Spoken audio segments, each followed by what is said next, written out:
SilkSong or Hollow Knight or whichever, because they $20. both got the same stupid. Yeah, there you go. That's the thing is that this is only $20 and it's look how good it is versus you charging us 80, 90 to $100 for your upcoming AAA game. So that's what this comes down to. It's just I mean, tell it like it is. People are Brother broke. Craig's gonna cook. Watch. Oh, Yeah, people are broke. Yeah. That's what it is. Yeah, That's all it is. All right, but yeah, I'm not feeling that, so we'll talk about that. We'll get into that. But so Yeah. are we live? Yep, we are live. Welcome, my friends, my family, my fellow gamers. Your only friend these YouTube streets, Porter Rock 77, and we're back with 60 frames, no lag, and we got a nice full house here. We're gonna have a good time, but let's just get it kicking, right? Because of course I'm like already like 10 minutes late or whatever. So let's just go through it, right? We're gonna kick it off with Chill Will. What's going on?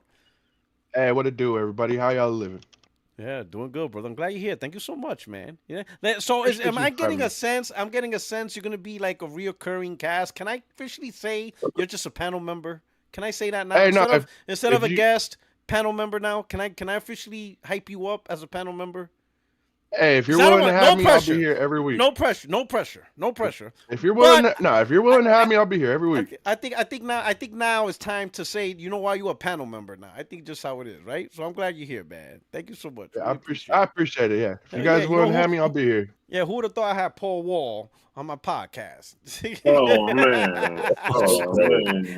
I got man. He Paul knows Wall. what it do. Oh I man. got- My I H-Town got Paul- brother. Hey man, hey yo, J Dub, Ghost. You need to Yo, send this I man got some my fronts. H-Town brother. You need to give him man. some fronts, man. No. Send the man some fronts so we could, the whole Nah, character. he need to go could be see in Johnny play. Dang. He need to go see Johnny Dang, man. Yeah, his name almost made me spit out my water. Oh man. man. I got Paul Wall here. You know what I'm saying? I'm hyping him up. I wonder how many Oh, people are gonna man. believe me. I'm gonna catch somebody. man. Like, yo, is that really Paul Wall? Whole top diamond I just in need the the bottom fronts. row. I just need the fronts. I just need the fronts to complete the picture, and boom, got him. All right, all right. Appreciate it, Will. Thank you so much. We got Craig Appreciate Harris. you What's for going on?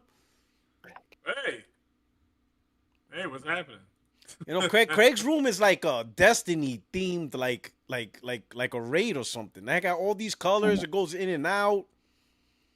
Yeah, This is crazy. Yeah, I'm dynamic over here. So yeah, it's relaxing. Yeah, still playing. Me and J Dub. Shout out to J Dub. We played Helldivers the other night. That was crazy. I sent out all these invites and nobody was answering. But We were did looking all for that. these bots. All We right. was looking for these Were bots, man. there any bots? Because there's a million of them, from what I heard. No, I couldn't find any. There's a Yeah. million. My games are locked. Well, my games are locked only to because I heard the Xbox. The people that are playing on Xbox, they're really struggling. Like they're worse than me, which I thought was impossible. But they're really bad apparently. So, but no, we played that. Been playing my college football game. Won the national championship. So I'm restarting my season over because I messed up recruiting. I got no defensive tackle. So I'm like, all right, well, this is terrible for me. But yeah. Just hanging out. Still playing on my flight sim today. They're trying to learn the F-18 so I can be top bum again. But that's about it. All right. Speaking of football season, we need to start over. Giants lost. Start the season over. Let's just start the season over. Nah, right? Rewind this shit. Rewind it back. Start it over, bro. Oh man! We already lost to Washington. Like, golly, man. This season, I'm not even. Washington's pretty good. You know what? I'm about to just change these sheets, bro. I'm just to be like, you know what? Oh man! I'm about to get the WNBA. I'm about to get the New York Liberty. Man. They champions. No. They win. They win. I'm about to put New York Liberty up in here. Oh man! That's it, bro. Can't do it, man. This is hurtful. All right, man. And then we got Henry. Yeah, Henry. Same question. Can we just call you a panel member now? Or is that too much? Too much pressure? Like, Yeah, I love to be here. Like, I love this diversity hire that I am, right? I'm the token. Yeah, DEI.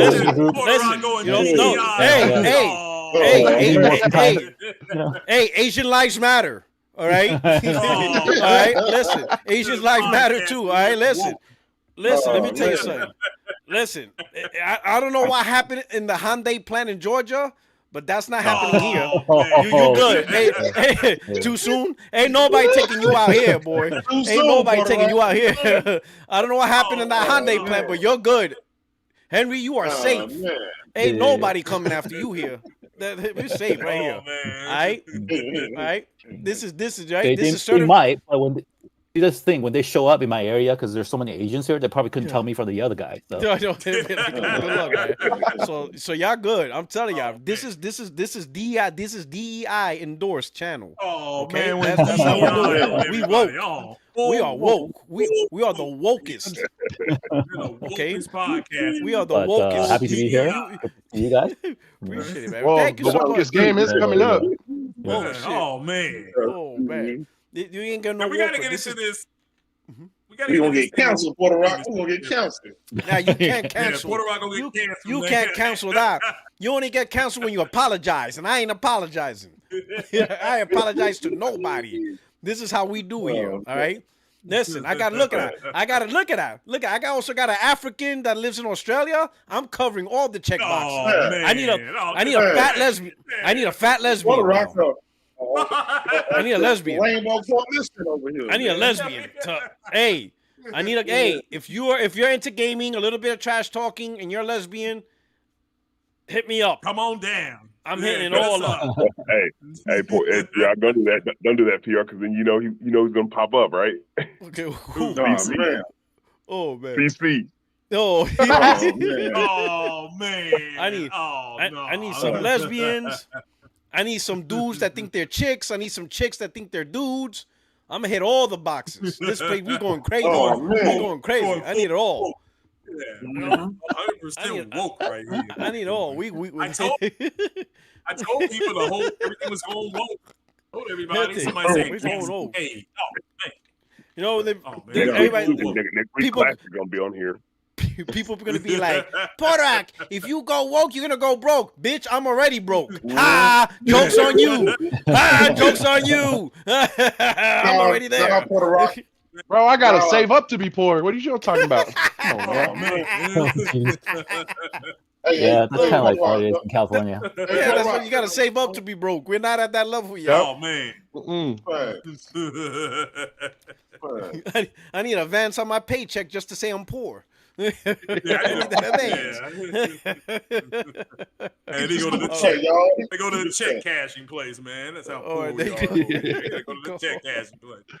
Oh man. All right, man. But Henry, man, glad you're here. Thank you so much, man. I'm glad. Thank you for having me. And we got very proud and privileged to be among with your guys. Look at this right guy. here. This guy's So- privileged. We are not that special. I like him, so A-Dub. We are not that special. We ain't shit. This is a dog shit show.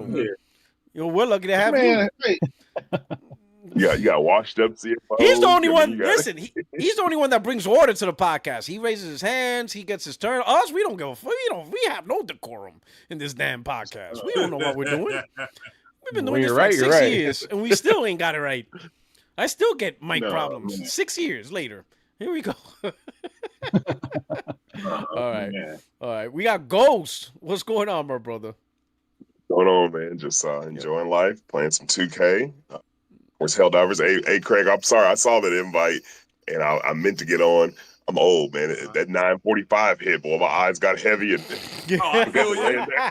I was drinking. Hey, I was drinking some Wolverine Reserve, and I was still killing those bugs. So it was fun. I hadn't played it in a while. So. He said that 9:45 hit. I'll be like, I ain't gotta stay up for this shit. I'm going to sleep.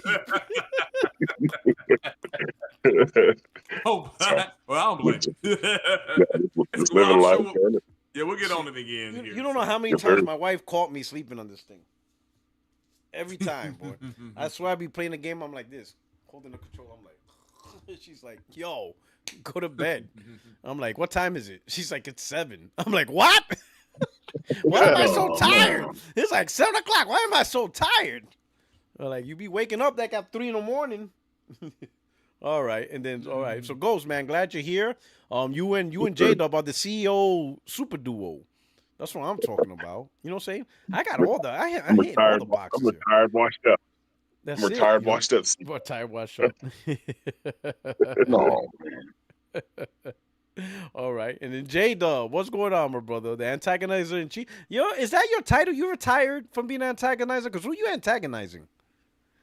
I retired, brother. I know. There's nobody antagonizing. I I ran RDX off the internet. I mean, Mega Nam. I mean, all my brother, man. Listen, the Iron Lord's name. Shout out to men brothers. It's over, man. It's you know what I'm saying? He said, "There's nobody antagonizing." Yeah, it's nobody left, man. Like, man, we gotta be over here fighting amongst ourselves. That's shit, it. You know what I'm saying? I'm like, that's it. Like, I think We I'm gotta just create picking our on. own adversity. I think I'm just picking on PlayStation because I got nobody else to pick on. So it's like, Oh man. so I'm just starting. Oh, I want to start yeah. shit with somebody. I gotta go after somebody. I'm built for Hey, war. well, Like war's never over. I'm Rambo. It's never over. Hey. Like, point me in a Hey, but direction. what's funny is the last remaining like stragglers, them the dudes that like deep in the forests of Vietnam that still think the war is going on. Yeah. Like the JPs. It's some Japanese soldier like on the island. That's in the it. Pacific. Committed. Still guarding the post and everything. Committed. No, so yo, it's just Yeah. crazy, man. And then of course, all right, appreciate you, man. Thank you so much for rocking out, J Dub. And then of course we got M. What happened, M? No Bukkake? No Bukkake screenshot? Listen, first of all, you gotta stop calling it that. That's crazy. Okay, I'm gonna turn on the camera. Don't worry. No, I'm good. I love it here. Oh man, he said you gotta stop calling that. That shit's crazy. That's just You gotta crazy, stop calling man. it. You gotta stop that because eventually it's gonna catch on. Eventually, you keep repeating it. It's not gonna catch on. It's just awkward every time. I'm gonna make it catch on. It's just like it's just awkward. I'm gonna make it catch on. I'm gonna make sure Gen Alpha recognizes it as Bukkake. Oh my god! Like, and not man. Bukkake. I'm gonna teach him that. I'm gonna make Oh, sure Gen man. Alpha starts calling it. How you been, brother? How's everything? I'm pretty good. You know, playing SilkSong, a game made by your Australian fellas. So Okay. go out, support it. It's only $20 in the US. So listen, if you've played Hollow Knight and that wasn't your cup of tea, then this one is gonna do nothing to persuade you otherwise. But if you did think to yourself that, oh, I want to play a game like this, then this one is the better one to play because there are some tiny quality of life updates that do make things a lot better. Like you get access to resources and ways to keep track of yourself and where you're going and which areas of the map you have to come back to. Those are made available to you sooner. So it does make it a little bit better on the exploration front, but fundamentally it's the same design philosophy. So, but anyway, support your indies, support your Australian developers. $20 is a good deal, and if you want to give it a try, it's available on Game Pass, so you can give it a try that way. That $20, that's a couch dance. I may have to wait on that. Yeah, It's exactly. a couch exactly. dance. He said, I said, hold up. That's a couch dance. Hold on. Nah, I gotta do right by my money. He said, this Diddy oil gotta be used for something. Can't use it on SilkSong. Oh man. Yeah. Oh man. Well, I guess it's a different kind of silk song. So yeah. Oh man. Oh man. What the fuck is the silk in that? That's what I want to know. Oh man, Craig is like, ooh, that's some silk. Pocket He that like that. silk. He like that's some silk milk going on up in there. Oh man, like y'all be yo, I don't know, yo, this is wild. All right, man. Hey, I want to say thank you everybody who's viewing the channel. If you don't mind, hit the like button. Of course, share this out in memberships opportunity. You can hit the link if you choose to. But ultimately, we all appreciate you out here rocking out, and hopefully we can all entertain you and talk some good topics. All right, and we're gonna kick it off with some super chats. We got Downell Brown. Oh, thank God you're not talking about my Giants. I thought you were going to kick off talking shit to Giants, but instead he's talking shit with Craig. Donnell Brown says, word on the street, Craig, a.k.a. Chocolate Thunder, was seen with Saucy Santana going to a hotel with a bag full of Diddy oil. Oh, man, is that true? They caught you? Man. They got you on Twitter? That wasn't Diddy oil. That was Silk Song. That was man. That is. They got you on the file. I'm gonna have to play Hollow Knight up in there. Look at Oh, the Hollow out man. the night. He go. He's like, I'm a hollow something. Something's about to get hollowed. Oh man. Oh man. Extreme's ignoring the conversation. He's like, I'm not listening to this. You are not gonna ruin my moment. You are not ruining my game. This will not happen. Nope. You know, he said, I'm about to hollow out this night. What the fuck does that even Oh no. Yo, Extreme's like, what does that mean? That's how you know you're not American. Because notice all the Americans, they know what that means. It's just oh man. All right, appreciate that. Now, see what you started, Donnell. Glassdoor Gamer. Thank you for the support, man. Glassdoor's been rocking, you know. He says, excited for Wolverine? Absolutely. Absolutely, you know. The Xbox and PC guys are already looking for materials to set up their gatekeeping in anticipation. Have a great show, fellas. All right, we're going to try. We're going to try to have this great show for you guys. Again, hit the like button, share this out, and we're gonna kick it off with the first topic. So apparently, Take-Two, and I'm gonna put it on the screen. They wanted to help out with Perfect Dark. So it says right here. Saw something in it. Yeah. So they said Take-Two talks to save Xbox Perfect Dark reboot reportedly collapsed. The publisher could have rescued the canceled Xbox game, it's claimed. Take-Two was reportedly in discussions to save Xbox canceled Perfect Dark reboot, but negotiations recently collapsed over details of a potential deal. That's according to Bloomberg's Jason Schreier, Schreier. Is it Schreier or Schreier? Schreier. Okay. Who reports that the collapse of talks between Microsoft, Take-Two, and Crystal Dynamics owner Embracer resulted in an unspecified number of layoffs at Crystal Dynamics last month. Crystal Dynamics was co-developing Perfect Dark alongside California-based The Initiative before the game was canceled in July, and its developer closed as part of a sweeping layoff across Microsoft. The game, a remake of the classic spy shooter from developer Rare, was announced in 2020 and featured in last summer's Xbox Summer Showcase. According to Bloomberg sources, Take-Two was in discussion with Microsoft and Embracer to fund and publish the game, but the deal collapsed in part because the companies were unable to come to terms over long-term ownership of the Perfect Dark franchise. Representatives for Embracer, Xbox, and Take-Two all declined to comment. Microsoft confirmed a significant wave of layoffs this summer, which reportedly saw as much as 4%, or roughly 9,100 of the company's total employees across all departments, including gaming affected. Let me do a video because this was also talked about by Digital. But you're cutting out pretty bad. I was. Yeah, I'm about to say, is it just me or is it? Is it really? Is it? How is it now? Is it me or is it? Maybe I'm leaning back. Is it now? Is it still happening? No. Right now we can hear Good now. You know what it is? I think.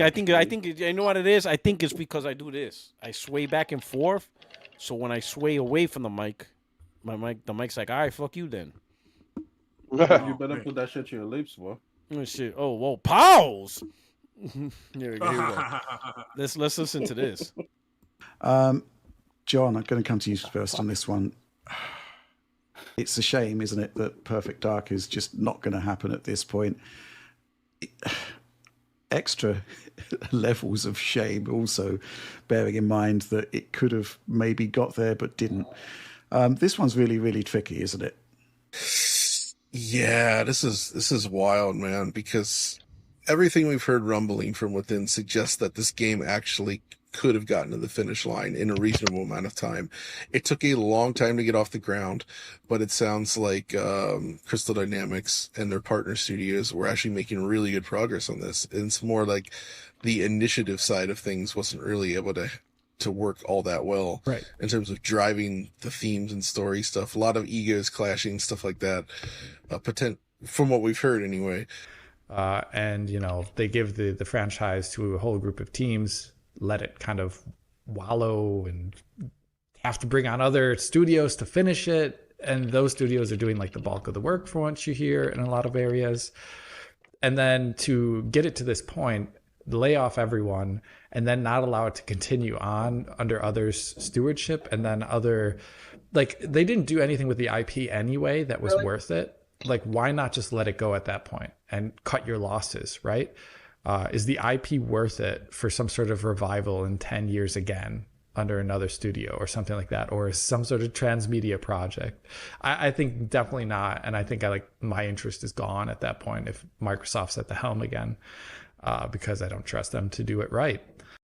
John, I'm going to. Ouch. Obviously, I mean, it's just like, it's just crazy. So the reason why I want to talk about this, right? I think we're hitting. I'm glad Ghost and J-Dub are here. The two CEOs. But also, I'm glad Henry and Em are here for the artistic side. Me, Chill, Will, and Craig, we don't give a fuck. We'll just say whatever the hell we say. Whether it makes sense or not doesn't matter. But I have to me, over this is something that's just one portion of everything that's happening in the industry, right? Microsoft hyped Perfect Dark for a long time, and you saw excitement in the Xbox gamers and even some of the old school gamers that wanted the IP to make a comeback, right? So from a fan service, pretty important IP from a fan service, right? Now, obviously, well, I can say obviously, there's some hitches with partnership or whatever. But what I found interesting was Microsoft says, you know what, just let this whole project collapse. Instead of trying to find a way like, hey, what do we have to do to get to yes? Like, what do we got to do? Like, how can we facilitate yes? Because this game's got to come out. Take-Two, we appreciate your support and whatever expertise you could bring to the table to make this game great. Whatever we got to do. Whatever we got to do, we'll do it. But Microsoft didn't do that, right? And it boils down to ownership, IP, revenue, stuff like that. And I have a feeling, that's pretty much gaming going forward, where the money's more important than the fan service, the IP. I don't think companies gonna budge on. Okay, we'll take a little bit of risk on this, or I don't know. I'll start with Ghost and J-Dub to see your thoughts on this. Like I have a feeling, and I think, and it's not just gaming. I see this. I'm seeing maybe small signs across the board where now, maybe because of how fast technology is moving, how processes and policies are moving, political climate is changing like on a dime. It just feels like things are like, get what you can get now. Don't worry about the long-term strategy, because long-term strategy is not guaranteed today. So get what you get today, and then we'll worry about tomorrow. I don't know. Can you guys tell me on your insight in this? Because I have a feeling it just seems like that. Seems like there's no trust in the long term. Everything's about the now or the immediate future, because the long term is not guaranteed. Well, I think that's the overall sentiment. Can y'all hear me? Yeah, we hear you. Oh yeah, I think that's the overall sentiment just in general. I mean, everyone wants immediate gratification, right? And you're seeing it trickle down to into video games. But it's this mentality that people, want everything right now. So when these companies used to take their time and innovate, and people are okay with that back in the day. Now it's you get a new iPhone every year, you get a new graphics card every year, you get a new a new system if you want to go to consoles every few years. And so that timetable where companies used to really invest in the long-term product and customer growth, you're just not seeing that now. And so these investors want immediate returns. You talked about the economic climate, and that's so fickle with administrations and the overall public sentiment. And so now these people are investing, millions and millions, billions of dollars, and that's not light work. And unfortunately, like Wu-Tang said it best, cash rules everything around me, and people want to see an immediate return, and they're not willing to wait any longer. I agree. I concur with Ghost said, and I'll bring it full. I'll bring it all the way over. But Puerto Rock, Ghost, Craig. I don't know about the other two fellas, but at least I can. M is still kind of young, but you guys remember us playing games back in the NES, the Atari 2600 NES days. We got maybe 1 or 2 games a year. It's not like we got 100 games a year that we actually could afford to buy. And so we play that, like when we got Double Dribble or Tecmo Bowl. That's the game that we played for years. We didn't play that just 1 or 2 times and then move on to the next. That's all we got, right? Your birthday come or Christmas come, and your dad, your mom probably got together, or aunt or uncle probably got together and got you a game, and that was pretty much it. Mm-hmm. Well, now if you fast forward today time, we live in the TikTok era, right? The TikTok era is that put the message out there within 8 seconds or less, because the attention span of people they've been goaded into having an attention span like shrink. So it's like, sell me whatever you have within 8 seconds. After that, my attention falls off. And unfortunately, we fall into that. We're in a community that has fell into that trap. Sell me the latest and greatest thing within 8 seconds. Other than that, I'm done. Give me you drop a game today. Show me 20 other games, because if not, then I'm gonna say you didn't do anything for me lately. Gaming is starting to fall into that trap. And I don't know if the corporations is just following the TikTok generation, where it's like, hey, we got to cater to the TikTok crowd or the people with short attention spans. So we're just going to throw a bunch of live service stuff, throw a bunch of free-to-play games, throw a bunch of quick stuff at them that doesn't really add to value. But our attention span have shrunk tremendously. And I know that because the amount of games that I buy, I buy a shitload of games, but I don't have enough time to complete them all. But all of these free-to-play games, all of these live service games and stuff like that, especially the free-to-play games, that's where everybody's attention is it seems to be going, but I don't know just yet, because you still got us old heads. We're still here fighting a good fight. We're still here looking for the same stuff that we've looked for back in the 80s. I don't know. I just think gaming is kind of at its crossroads. But yeah, I just think we're getting overdrowned with so many games where we don't care. You got 15 games drop a month, if not more. We pick 1 or 2 out of those to play, and then everything else we discard. But that's what these corporations are giving us, and they're giving us stuff based on the data. They have tangible, raw data showing this is where the masses are. And so they try to cater to that. And that may not necessarily be where Porter Rock wants to be, or where M wants to be, or where Craig or Ghost wants to be, or anybody else on the panel want to be. And I've recognized that. And this is why, I've stepped back, because I realized, I know when, and I always say this to my kids, I never wanted to be that old guy. The old guy that's still out there trying to be hip. The guy that tries to dress young, wear the skinny jeans and nah, I don't want to be that guy. I don't want people to look at me. I want people to look at me as being the guy of my era, right? Yeah. So I want to dress of my era, of my age, and of my type. I don't want to be that guy that's still trying to be young, but people. You don't rock the Tim boots no more. Yeah, you ain't rocking the baggy jeans and the Tim boots. Nah, man. Hey, we in Texas, man. We rally. We ain't never wore Timbs in Texas. It's hot as hell.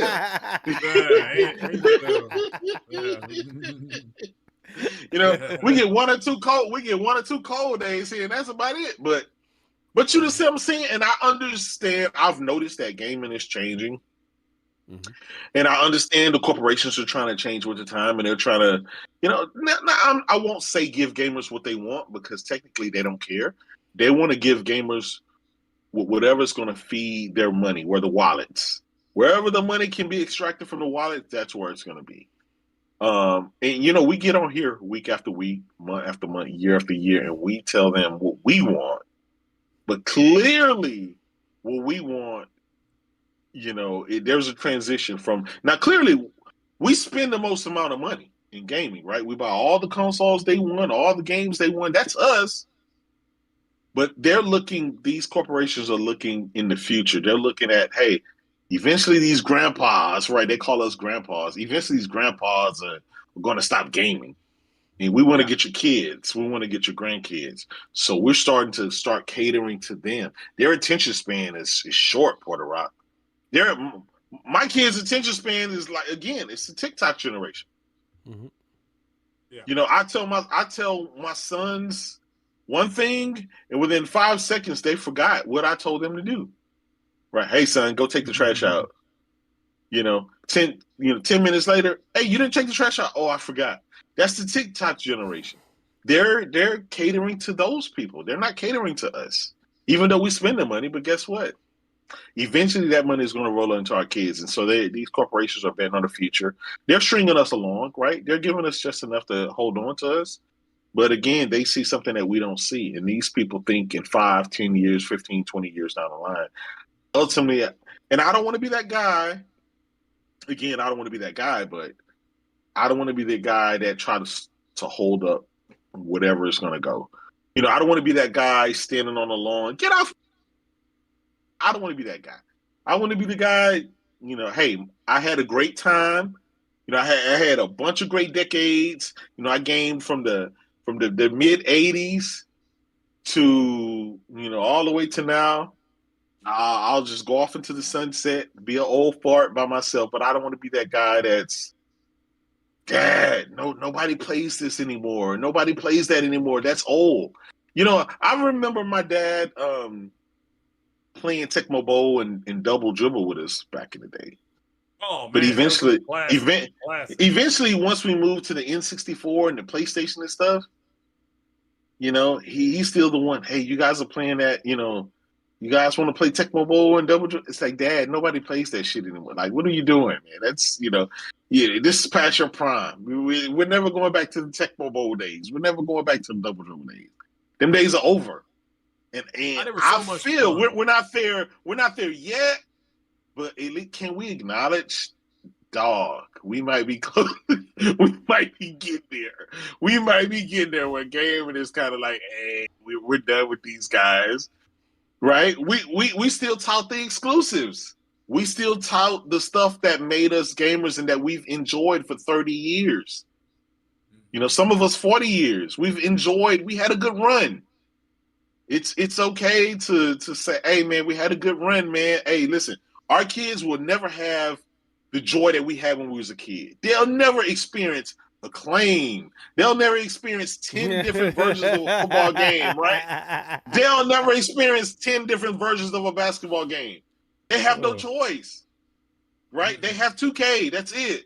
They have Madden. That's it.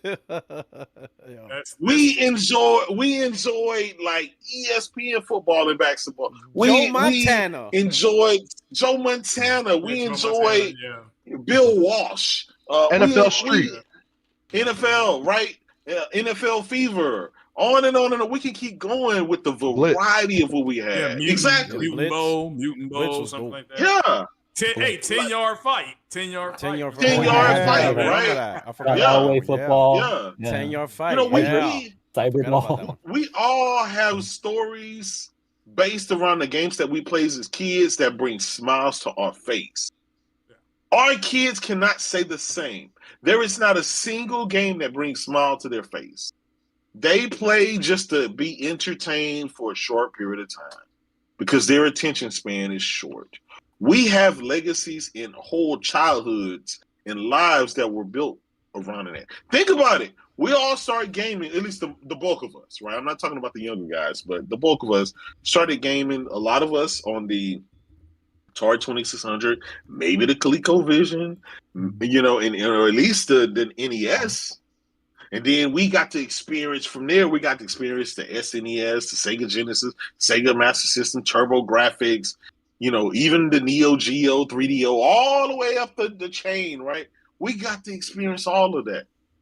This is why maybe the Switch is just, we're like, Nintendo, we don't care, right? But we grew up on Nintendo, right? Mm-hmm. Sega's gone, but guess what? Our fondest memories is of Sega.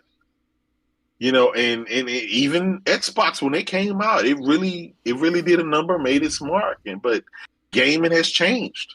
The Xbox technically doesn't exist anymore in the grand scheme of things, giving Who cares about it? PlayStation, they're changing for the better or for the worse. I'm not here to say, right?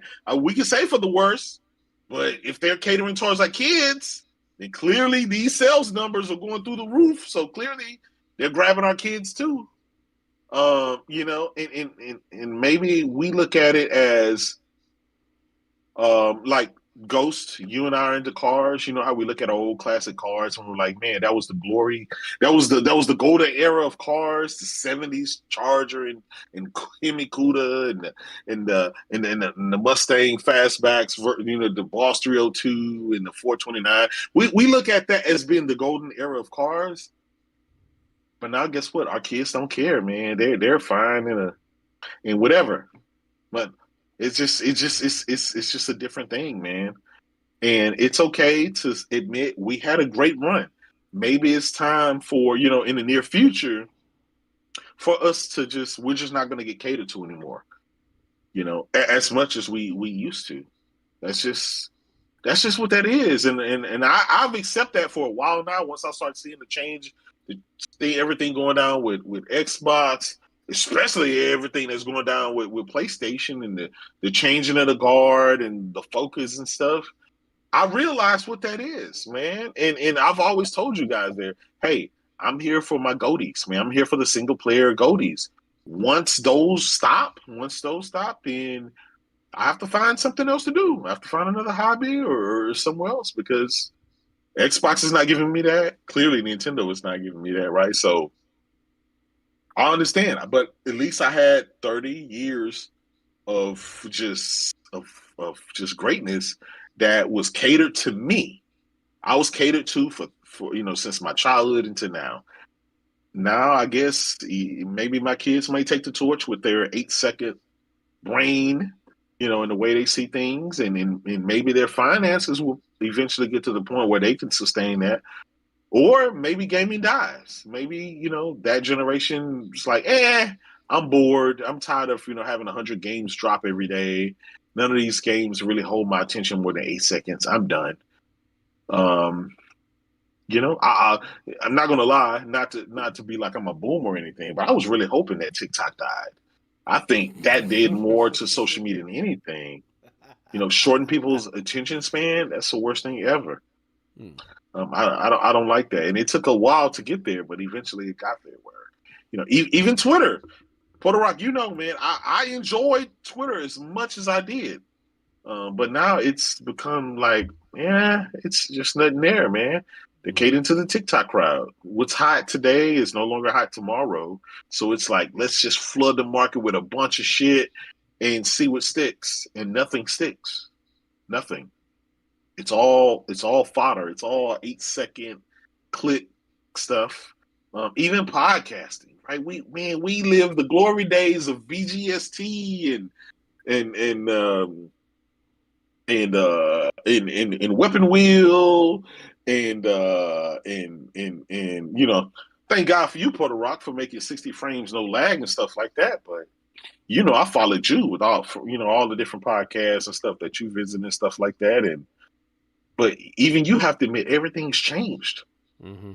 All the guys from IGN, the Destin Lagares, and all those guys are they're independent now. They all got fired. Yeah, gaming is just like all of that shit just changed, man. And I knew it changed for the worse when I started seeing credible sites quote tweet. I mean, they quoted me. Like I was the source, me, J-Dub, out of all people. I wake up and troll for a living, and they were quoting me. That's when I said, "Yeah, this shit He's like, we're cooked. It's we're cooked." He's like, when you quoting me, we're cooked. Oh man. I'm like, man. Yeah. But I agree with J-Dub said. I'll just simply add that, there's been a changing of the guard because I look at it like just the last week of August, it seemed like there were 20 games coming out. One, this is coming out this day. This is coming out this day. Lost Souls came out. Metal Gear came out. We had, I think Madden had come out maybe 3 or 4 days. Hell is Us. Yeah, Hell is Us came out. Yeah. NBA. It all came out, and I remember the days of because I have a younger brother, and us getting 3 games a year. You got one each on your birthday. Then we had to decide together what we were going to get at Christmas. So, and we didn't know what they didn't know. We had ColecoVision and Atari and all that kind of stuff in television. So it's you all don't know how lucky that you all are. And so so to me, and probably J-Dub and Ghost, the people complaining, you sound like ungrateful bitch boys because you don't know actually how good you have it. So I mean, you actually have major choices. You can go buy something if you want. I understand what the chief complaint is, though, and I've accepted is that people ain't got no money. So they feel like they're being priced out and they're being left behind. But you have a choice. Either go find a new hobby or get your money up. Or the third choice is just wait for a sale. I've told my audience that I'm buying most of my games this year on Black Friday because you can get 2 and they'll give you 1 for free. So that's when I'll be getting most of my games. But yeah, I just I grew up in the golden age of it, and we still had arcades. Me, Ghost, and Jada, we can still go to the arcade and plunk quarters in. You all can't do that. So, so for me personally, my podcast, I just said, hey, look, I understand it. If you're broke, you're broke, and you're gonna have to find a different hobby. But everything is just starting to revolve around, well, these developers are lazy, and that's coming from a group of people who, because they're having to pay more, they want everything to be perfect. Well, nothing will ever be perfect, So not when you have major corporations and investors, and that's what happens at the game Mind's Eye. Great idea for a game, but the people that invested in it, give them the money to make it, they wanted a faster return on their investment.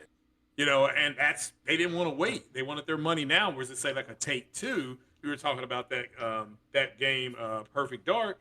Take-Two, that's a good example. They were going to invest the money into the Microsoft game, so they wanted to control it, which makes sense to me. You coming to me for an investment, I'm going to control the timeline.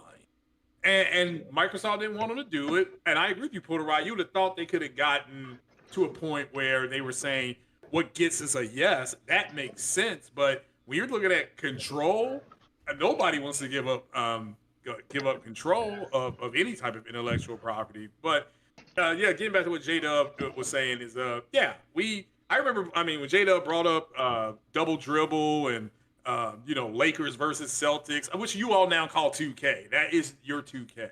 That we call it was Lakers versus Celtics. It maybe had 4 teams on it, maybe 6 teams.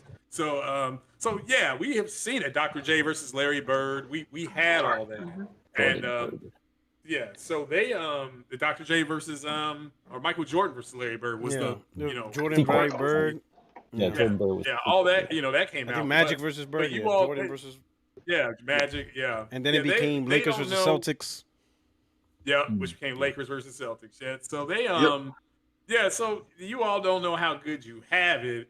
And you may never know because they're saying there's a decrease in people buying things. Things are going more mobile. I was just talking to my niece about it. She's 26, and she was just saying, it's more people and she's in marketing, so she studies a lot of this. And she said, there's more people that are going to be playing mobile. She said that's why the games are starting to look so generic.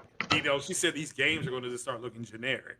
That's why the AAA games are going to go up. Even though that's why I've been saying, hey, look, I'm talking to you from a future past tense almost. These games are going to go up, and your job is to either get out, which is perfectly fine, wait on a sale, or you can start getting it ready. I've been saying that for over a year. And again, that's your choice. But stop acting like you don't have a choice. As far as Perfect Dark is concerned, that's simple. Microsoft wanted somebody else to make the game money-wise, and that group of people said, we'll do that, but we're going to control the timeline. And Microsoft said no. And again, I want to make this clear. There's nothing wrong with Microsoft saying no. And if I'm Take-Two and you're coming to me for money, I'm going to control the timeline. So that's a smart investment. It doesn't give you money indefinitely and have you delaying and things like that. So, it is what it is. Sony did something similar with Spider-Man with Insomniac Games. They're like, we will oversee the project. Insomniac and Marvel, this is your deal. Marvel gave Insomniac that money. Sony was just kind of a, conciliatory towards the whole thing. But they managed it so well, Insomniac good enough to be purchased by Sony.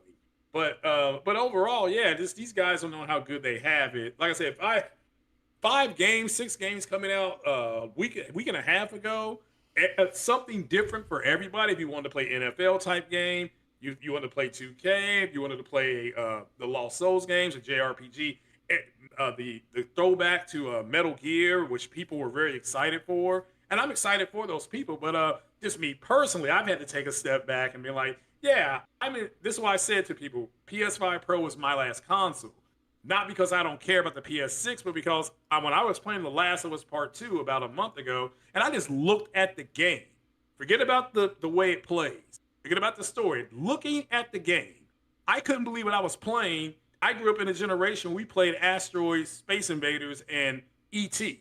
So and E.T. traumatized us, as a generation. That it was so bad they buried it in the desert. So I'm like, okay, this for me is fine. You look at a game like a Cyberpunk or Witcher, the upcoming Grand Theft Auto 6 is coming out in a few more months. It's not going to get me better than that. So yeah, that's my little soliloquy on it. I understand it. If you're broke, you're broke. You want everything to be perfect, but it's so I understand they're asking for more money. Which means you want to demand perfection, which makes sense. I don't blame you. But it's not going to happen. Just get it ready. That's all I can say to you. All right. So let me move it over to Extreme and Henry. You're the artistic becoming side. pairs now. Yeah. But you guys, I would imagine you guys see things for the sake of the medium. Things got to get done for the sake of the medium. Maybe not. Maybe whatever. But with this project getting canceled, and Microsoft, I think this was one of the first games they showed it in 2020, right? As part of their introduction to Series X. And there was excitement and stuff like that. Yeah, bringing back an IP, a popular IP and stuff like that. And now hearing that they couldn't work this out and stuff like that with Take-Two, whatever. What are your guys' view on this? We'll start with M and transition over to Henry. But, do you get a sense that the industry probably are no longer looking at things as, we got to make this game because it's important for the industry? Or everything's just raw numbers. Hey, if it don't make $1, then it doesn't make sense to make this thing, and that's all we care about. I'm not sure if the industry ever did, games for the sake of them. Maybe some people did, but they did it in for general, it is what it is. It's to make money. Look, what I will say about this is, first of all, as a gamer, a few grievances. You and I now agree, right? This entire thing where you're showing games. This would have been 5 years too early at the very least. And considering they were still mid development, this game would have come out 2026, 2027. It didn't even sound like they were close to finish, because if they were close to finish, I don't see how Xbox would have dropped the project. They would have just wrapped it up. If you only had a years left of development on this thing, you are probably just looking at okay, let's just put it out there, let's finish it, because we might as well get some money out of it, because they'll sell it to PlayStation, they will put it on PC, and they'll hope to get some money out of it. So I'm thinking this project was still 2-3 years out. That means that it would have been announced at the beginning of the generation, and it wouldn't have released by the end of the generation. Which is why I keep telling people, you guys keep asking for showcases and everything, but you're asking for products that are not ready to be shown. What was the point of waiting for Perfect Dark? Our roadmappers, where did it get us? Just another game that was a sizzle reel. Also, screw Microsoft for basically creating a fake showcase. Was it a year or two ago when they had a fake gameplay? Where people say oh, listen, if you moved outside of these parameters, the entire thing broke apart because you just made a walkable Unreal section, and you put it out to us as if it was a testament of the quality and the level of the game and how far it was in development, but it was all fake anyway. So I think that gamers have to really beware of these kinds of tactics, because this is what they do in order to separate you from your money. That's how they get you, and that's not fair to you. It's not fair to the developers. It's not fair to anybody, but the suits that are going to be able to, get in your excitement or your pre-order money or just your mind share for something that they haven't actually created. It's all fake. So I absolutely hate that. And that's why, I always say a game should only be announced within 18 months of release. Hopefully within 6 months. The closer you are to what Astrobot did, the better. Because that was 4 months You know, it was like, oh, announced for the first time, nobody saw it coming, and then it was released before anybody could even like think about waking up the next day waiting for it. It was good. So that's the first thing. The second thing is that I genuinely believe, and this is a conspiracy, there's no basis for this, but I think that if there was going to be any point of contention, it was going to be around Game Pass. Because Take-Two is not a fan of Game Pass. And if they were going to develop this game, and it was going to be a AAA game, because remember, it was supposed to be a quadruple A game in the first place, right? So it was at least supposed to be AAA, right? Like, aim for quadruple A. If you miss it, at least you land on AAA, right? You know, when they say aim for the stars, land on the moon or something. And so I don't think that Take-Two was ever going to be like, yeah, we're going to put the money in this. Oh, and then you guys want us to put it in Game Pass. They were like, nah. You know, if we want this, that's what they wanted control of the IP to be like, hey, you know what? We can control the entire thing. We're not putting this shit on Game Pass. But then Xbox was like, well, we promised this shit, you know, at the beginning. So people are going to see it as an Xbox game. So it has to go into Game Pass. And Take-Two was probably like, well, then piss off. Like, we're not putting in the development dollars for another 2 or 3 years to then end up with something on Game Pass, because they know that Game Pass devalues games, which was a conversation, I think, either last week or still ongoing this week, that people just refuse to understand. Game Pass devalues games. You know, there's people out there that have a perception that if a game goes into Game Pass or PlayStation Plus, because it works the same way, you know, that these games are somehow inherently less valuable because they're available for cheap, or, you know, or for a cheap access on this thing. There's some people that I say, okay, Hollow Knight SilkSong is on Game Pass, and suddenly they're like, well, I'll play it later then, because they don't value it inherently. You know, now it's like, oh, it's that thing on the corner you can always pick up, you know? So, again, they probably didn't want to put in their own money and then have to work against, first of all, the cannibalization of sales that will happen. Then second, the perception that this is a Game Pass game at the end of the day. So when they're saying to the PlayStation audience, like, hey, pay $70 or $80, you know, for this game, now they're like, yeah, you want me to pay $80 for a Game Pass game though? You know, like, come on. You know, so I think that that would have been the biggest point of contention, because otherwise I don't see why the companies wouldn't have come together. You know, that to me is the obvious moment where, you know, Strauss Zelnick has been, you know, famously not a fan of Game Pass, you know, and Xbox put this on their showcase. There is such a point of contention between those two realities that I just see it as the obvious point when you fall, because otherwise, these two are billion-dollar companies. You know, one is a trillion-dollar company. The money should not be an issue. It needs to be a difference in ideology or philosophy around the game release that I think would have, you know, separated the two to a point where they couldn't come together and, you know, work out a deal. Because otherwise, I just don't believe that money will be the thing. You know, like, what does Microsoft care for money? Game Pass, yeah, good point. All right. Before I get to Henry, let me catch up on some super chats. We got Curse Blue with the super chat. Thank you so much, Blue. He says, okay, how much money to turn M's camera off? He looks so annoying. What? Oh, man. Okay, there's no problem. $300,000. Oh, man. There you go. Super, imagine. I'd be like, what the? Y también, mucho amor al podcast portal. He says, much love to the podcast. Saludos. He says, hello.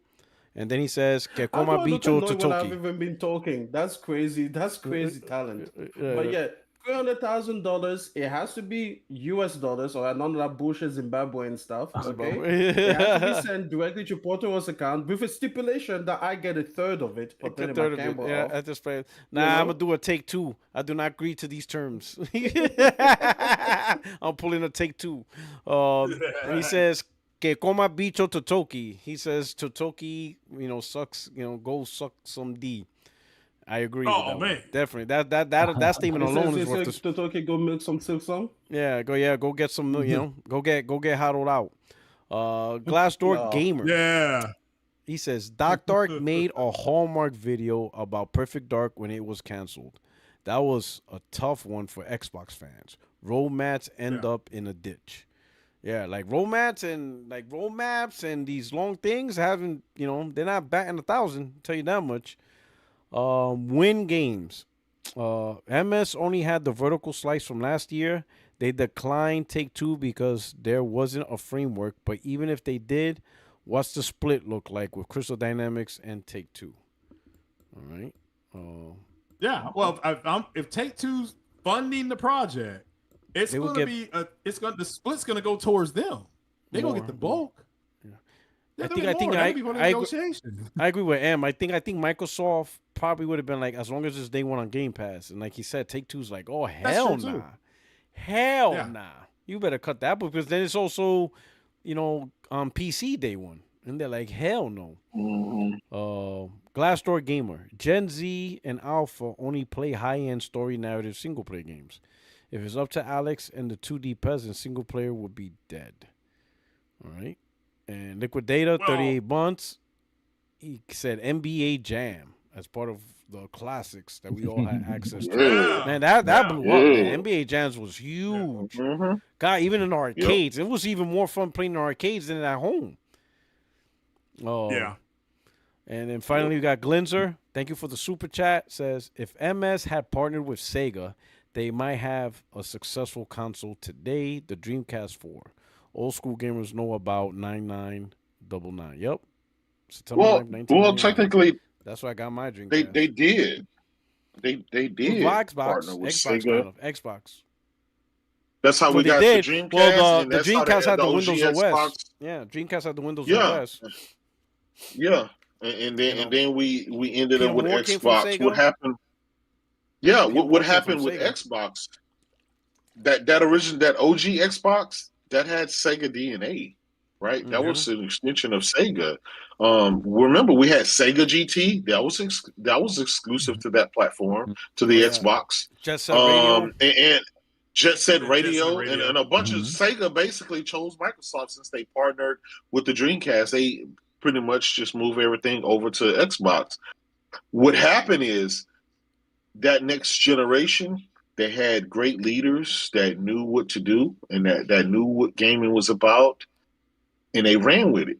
But something happened between that 360 generation and that following generations to current that Donnie D. I won't even.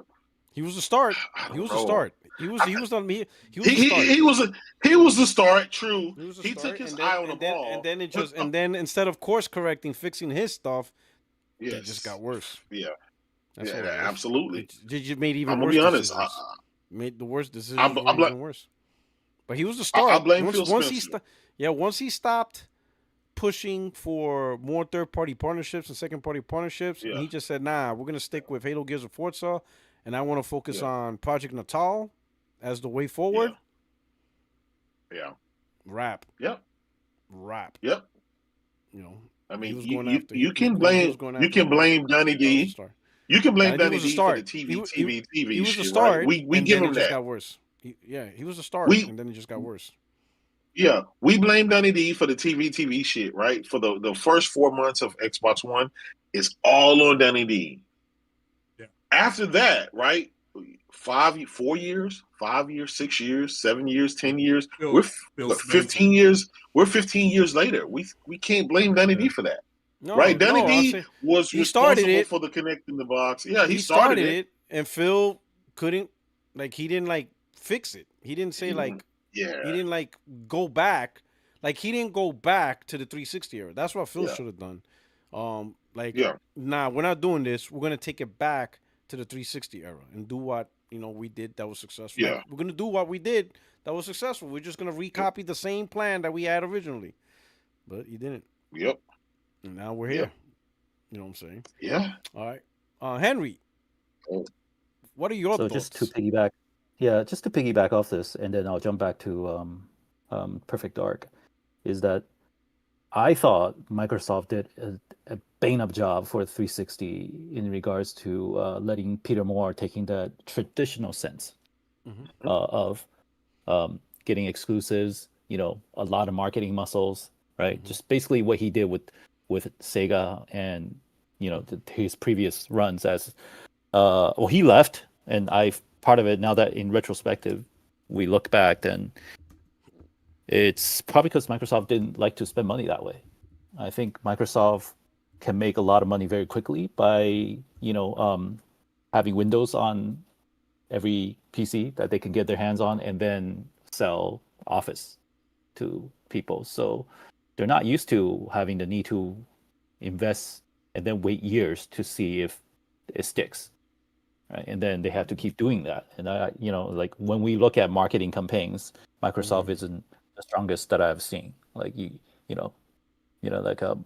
PlayStation always had some funny stuff. Sega had funny stuff. The Scream Sega, and then the Sega does what Nintendo don't, right? And and PlayStation had Kevin Butler trying to salvage the PS3, right? So, that was hilarious. Yeah. I ran into him at Comic-Con. I was like, oh, hey. he was like, I think a lot of people recognized him. That dude was a legend. Kevin Butler. That dude was a legend. But I'm so sad to see it's the way it is. But I also agree with Craig that this generation, like, we have it so good now because everything could come in an instant. And then if the game, right, and then we download it, we don't have to get out of the house to buy our games, right? So we get information immediately. Imagine back then when I have to draw something from Seattle, I have to go to a library or like a tourist shop to look at postcards, look up books of what Seattle looks like. Because now I could Google it, or I could tell Gemini to do it, or Grok to show me some pictures of Seattle, right? So. And all the technology is doing it. I can borrow this from the Mass Effect video game. When the Krogan got technology, it made them softer, and that's what it's doing to you guys. It's making you softer. It's making it easier. It just is. I mean, it's okay, but it is what it is. But go ahead, continue. I didn't mean to. It does make life convenient, right? And I think it's, for me, I feel like I'm very fortunate. I can appreciate because I'm in the crossroad of the traditional design and art, and then I saw the internet boom, and then and then it's great that it made PC parts cheaper and Microsoft has to get a lot of credit for that because they made it widely available for everybody, right? So to drive the cost down for hardware, but now it's up again because whatever it is. I didn't really look into why it is. So everything's like AI. They want to make these components that take advantage of AI technology. So they can replace you and start drawing shit just by speaking words. Listen, part of the issue I got your back. If you wanna rumble, let me know. We'll go up to Redmond and say, stop this AI drawing shit. It's showing that the hardware is, or whatever, the developing games or the technology is advanced faster than our human can handle it. Right? We can't code them as quickly now. We're about to venture into quantum computing, and we need artificial intelligence to do it. And there's all sorts of bugs that you need hundreds and thousands of people to program a game, and then you got to piece them together, and that's where all the glitches comes into it. And then you put it onto the network, and then once it runs into the internet, that's another set of can of worms that's generating a lot of faulty stuff, like the bugs that you run into when you play the game that you were playing, Rock. Right? Los Size. Yeah. So I remember a bunch of these titles in Chinese names. I can't remember them in English names. But but we used to, when we get a broken game back in the day, it stays broken, right? You can't. It's broken. It's like if it flickers like a mother, it flickers like a mother forever. You can't patch it. Yeah. These days, that was part of the charm, though, right? That was part of the charm of the game. Have you got to that part where that dude just starts flickering? Yeah. You play Gradius or whatever, you can't see what's going on. Right? So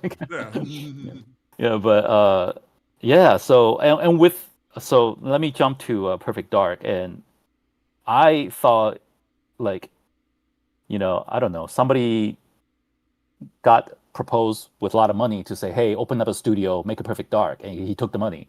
And then he didn't know what to do. So, and then Microsoft came and go, oh, shit, you don't know what to do. So let's find somebody else to know what to do to partner up with you, right? That's when I thought it was very alarming when Crystal Dynamics came and said, we are developing partners. We're not, why don't they outsource? we're not building some trees or backgrounds for you. We're helping you. We're teaching you how to write this game, right? We're coming up with ideas, right? So, and I thought it was going to be okay because I thought Crystal Dynamics did great with a Lara Croft franchise, right? So,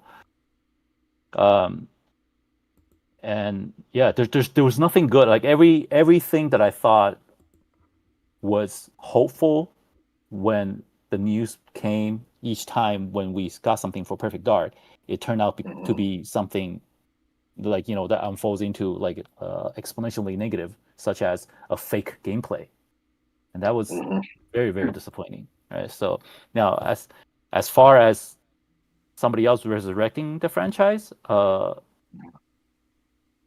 I really want to see another Perfect Dark? Right. So, what made it so perfect? I never played that game. Heard about it. Yeah, I think it's like the the Golden Eye game. Oh, the same engine, that's solid. right? So it's pretty solid. Yeah, yeah. Solid. But it's not restricted by the James Bond universe, right? And it has its fun, but I don't like. Is it going to be another Duke Nukem where like another studio takes over, just trying to salvage the pieces and just pump it out? Like, who did that? The people that did Borderlands, they did it. They took over Duke Nukem, right? And then they published it, and it was just trash. Yeah, it got like a negative score from some of the reviewers.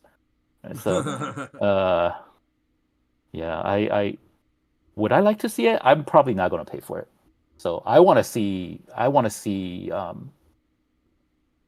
Anthem getting resurrected. I would like to see. Man. I want to see BioWare do. Oh my god, my mind just went blank. The great game that they did with Yvonne Strahovski. I'm sorry, say again. Jade Empire was okay. Didn't they do that trilogy? Mass Effect. The Mass Effect. Yes, I like to see more of that. I like to see. Well, it's coming. We're having an N7 day in 60 days, so we're on point. They'll be making it, but they're under threat by this that Expanse game. That thing is looking like it's going to be like Mass Effect on steroids from what the early reports that are coming out. So I'll have to keep an eye on that. But yeah, I don't blame you. Yeah, Mass Effect's my favorite game. So yeah, I'd love to see it coming. But they did the Legendary Edition was their kind of their little magnus opus of that series. But I think we are in a good time. But it's because we have everything. There's just too much to expose, right? So I think it confuses people. I think it's hard to appreciate the stuff. Well, first of all, you got to filter out all the stuff that you don't need and you don't like, and then to get what you can and then still enjoy it without distraction is very, very hard. Like, I don't know how I would do it if I had to go back to school with like being able to watch YouTube all the time or Netflix, right? So I don't know how I would be able to study. Like, back then I had to take notes with pen and pencils. Right? These days, everybody has an iPad or a laptop. Right? So, and if I have that, and if I have internet, something's going to be running in the background. I'm never going to be able to study right. Yeah, so, right. But then that's kind of like how I look at this, and I'm like, I don't know how to grow up in this generation, but I do think games are still great. We just don't have enough variety because. And I'm going to sound like a broken record because I think that developers and the publishers, they don't take risk anymore because there's so much money involved. That's and they want to make sure the investor want to make sure they get their return on their investment. There you go. It's about you're right. That's exactly That's why we right. have sequels after sequels. Yeah, because they know there's an audience there. You're right. Okay. All right, Will. What are your thoughts on this one? From your perspective, how you see this from your perspective, right? The game announced in 2020. Now, potentially Take-Two could have salvaged it, but now it's just scrapped, regardless. You got two power players, Microsoft, Take-Two, and then Crystal Dynamics owned Embracer, right? Labs. Or is it Embracer Group? So these power players just couldn't get it done. They just couldn't get the project off the ground. So what are your thoughts on that? Yeah, so to kind of piggyback off of what Craig and M said, I think they didn't want to give up control on the fucking game. They didn't even want to give up control on the Call of Duty movie. They turned down Steven Spielberg to direct Call of Duty. Like, how do you tell the director of Saving Private Ryan, no, we don't want you to direct Call of Duty, because he wanted complete control of that? That's crazy. Right, like Greatest the director guy of who, all time. like the director of Saving Private Ryan wants to direct Call of Duty, and you told him no. Like, and I think, like, also to piggyback off of what fucking M said, excuse my language, what M said, they probably didn't want to put that on Game Pass. They probably don't care about like the sales on Xbox, so they're probably so low anyways. It was probably like PC Game Pass. They really didn't want that on. And I don't know, Xbox just this gen, they just made some dumbass decisions. Like, who was it on the panel right now that brought up Ryan McCaffrey and Destin Legary? Yeah. Like, Yeah. those fools are... First of all, Ryan McCaffrey looks like a dude I'd push down the stairs at school. Like, you're just a piece of shit. Like, I'm sorry, bro. You're just a piece of shit. He always fucking brings up how they showed Wolverine too early. And I'm like, first of all, motherfucker, like they dropped 3 games since then. Yeah. But you never talk about State of Decay, you big dummy. But I just think Microsoft their decision making is just off the wall right now. Like, they just feel like their shit don't stink. That's what I think. Wait, isn't Ryan McCaffrey supposed to eat like a bunch of? He's supposed to print out like a transcript of a show. Cardboard. He still hasn't ate it. We're supposed to eat the show notes. Whatever. The show notes. Yeah. Well, let's talk about Wolverine here, because I'm glad he brought that in. Let's segue. I'm going to segue here. Please, yeah, I want to talk about that too. People got to understand this, especially in the PlayStation community, because they're getting on my effing nerves. Wolverine is being made by Insomniac, and this is a Marvel Games studio game. Sony does not own Wolverine, so they're not on Sony's timeline. They're on Marvel Games timeline, which licensed out. They also licensed out the Blade game. I forgot they licensed out the Black Panther game. Damn, I completely forgot about Blade. Yeah, so yeah, they outsourced that, and they Marvel Games is overseeing these projects. Now I understand to the PlayStation community, Wolverine is all you're talking about, but on their timeline, that game is way the hell down the road, and it was just they wanted to show the investors who have money and Sony, their owner, hey, look, let's look at the excitement we can get for this, and that's exactly what they did. There was nothing to show. The Black Panther Captain America game, we've seen one trailer in 4 years. So so we're still waiting on that. Everybody keeps saying what's going to be shown at Gamescom. Then it's always going to be shown at the Game Awards. I mean, we're still waiting on more information on that. So they are on their own timeline. So this is not on Sony. I mean, that's why you had these idiots saying that because these guys are shitty ass podcasters and they want your dono money, they are telling you things like the game had been canceled. Did that come from Marvel Games? Because they're the first people going to say we've canceled the game because it's their damn property. So the game is coming out, it looks like. I don't think we're getting it this month at all. I don't think we're getting anything on it this month. I just think that stuff that's getting into the wind. Sony is more concerned with Ghost of Yotei. That's what they're focusing on, Ghost of Yotei right now. So the people think you're going to see Wolverine, you may wake up and there may be somebody in your cell talking about you a pretty man, because you're getting way ahead of yourselves on this. So it's Marvel Games Studio. It's on their timeline. It's not on Sony's timeline. So y'all need to back down, because if that does not happen, what are you going to do? Say, oh, it's just a bunch of rumors that we reported and Tom Henderson's not, he's always been on point all the time. If it doesn't come from Sony or Marvel Games, it's not fucking true. Just go by that. That's all I got. Add to his point, actually, I do think it's on Sony, but they like to try to manage everything towards their media strategy. Like, I don't think Wolverine's going to come next year. I think they're going to try to drop that Venom game to match up with the Spider-Man movie that's coming out. Wolverine's probably still some time away, but I think that's that's what I meant to say. But also I want to touch on what Glinzer said in the chat. He said Xbox turned down Spider-Man, so why not turn down Spielberg too? They did. That's fucking hilarious, dude. Yeah, that's a good point. So them turning down Spielberg is not. I forgot about that. Yeah, those idiots turned down Spider-Man. They did a lot. Marvel approached them first for the whole catalog. They said no. They sure fucking did. The whole slate. Rockstar approached Microsoft first for Grand Theft Auto 3. Yep. And They said nope. Guitar Hero, I think, was another one. Yeah, Guitar Hero was also they approached Yakuza? and they said nope. Yo, that's just wild.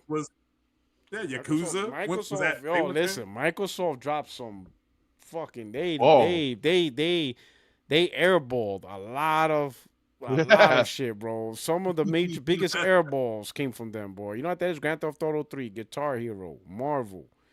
Talk about some airballs, bro. They really fucked up on some decisions. It's just wild and stuff. All right. Before moving on to the next topic, hey, thank you for rocking out. We got over 200 people watching. Really appreciate you guys. Thank you so much. Please hit the like button as we transition to the next topic. So the next topic. So SilkSong. I'm glad Extreme brought it up. Yep. You know, first one was Hollow Knight. Now this is the sequel.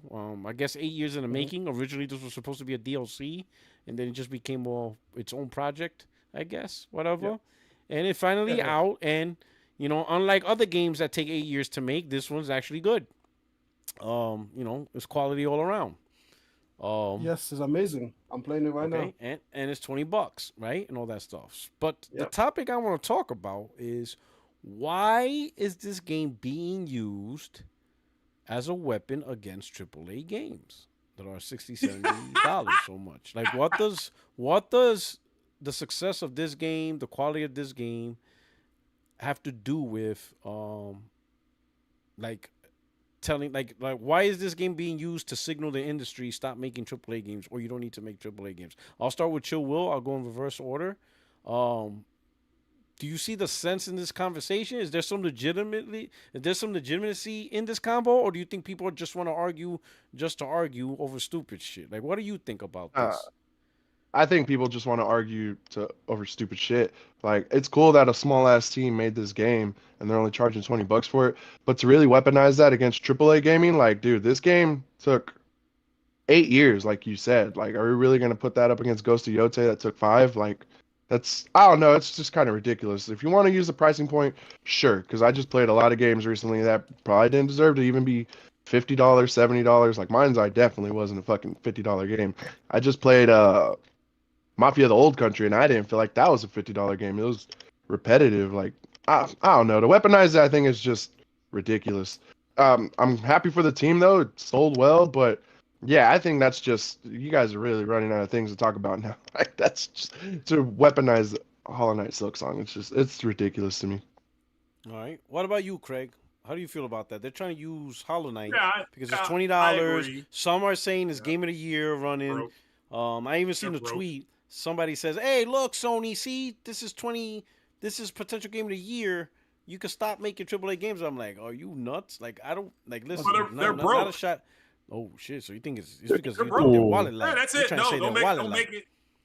No, they're broke. So it is. Look at this quality $20 game versus you all charging $70, $80. And again, that's what this is about. It's not about anything else. I'm not going to play SilkSong. That thing's got a big white head. I don't know what the hell it is, but I heard it's really good. I've heard it's a really good game. It's like, but what's the difference between that and Hollow Knight? It's got a big white head too. What's going on with that? No, it's the sequel.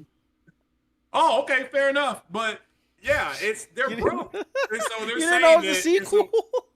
I didn't know. No, I don't know anything about that. I mean, I'm not knocking it. Everybody is saying, hey, this game looks like Hollow Knight. It does look just like it. You know, they got a big white head. What are we doing? It is. But the people are broke, and so they're saying, well, I don't want you all to be spending.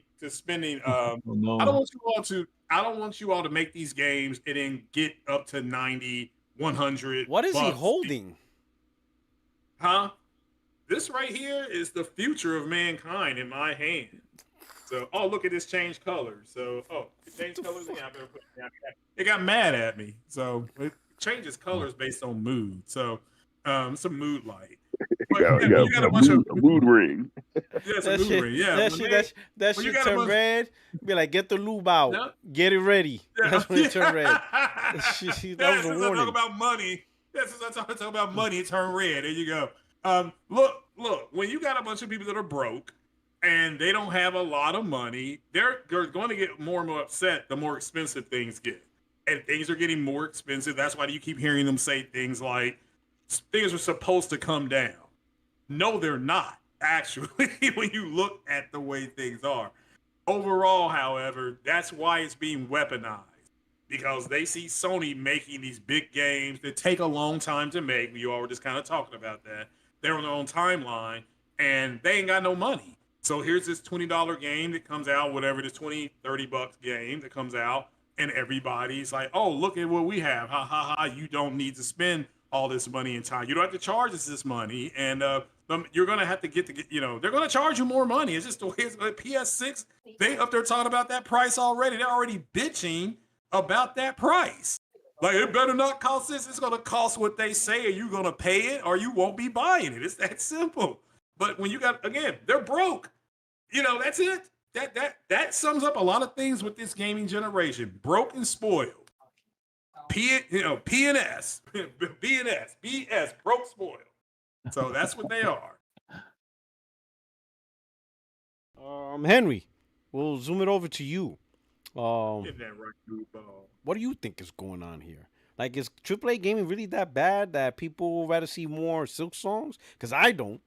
Like, listen, I don't understand why. It's cool. It's probably great, but I don't want to play 2D side scrollers majority of the time. To me that's like a once in a thing out of the blue. Like Shinobi, I think I might get that. Because I grew up on Shinobi, so it's pulling me, right? But this, I'm like, yeah, no, cool that you like it, but don't force me to play this and be stuck in this type of games. Like, you out your mind. Like, I want my big triple E's.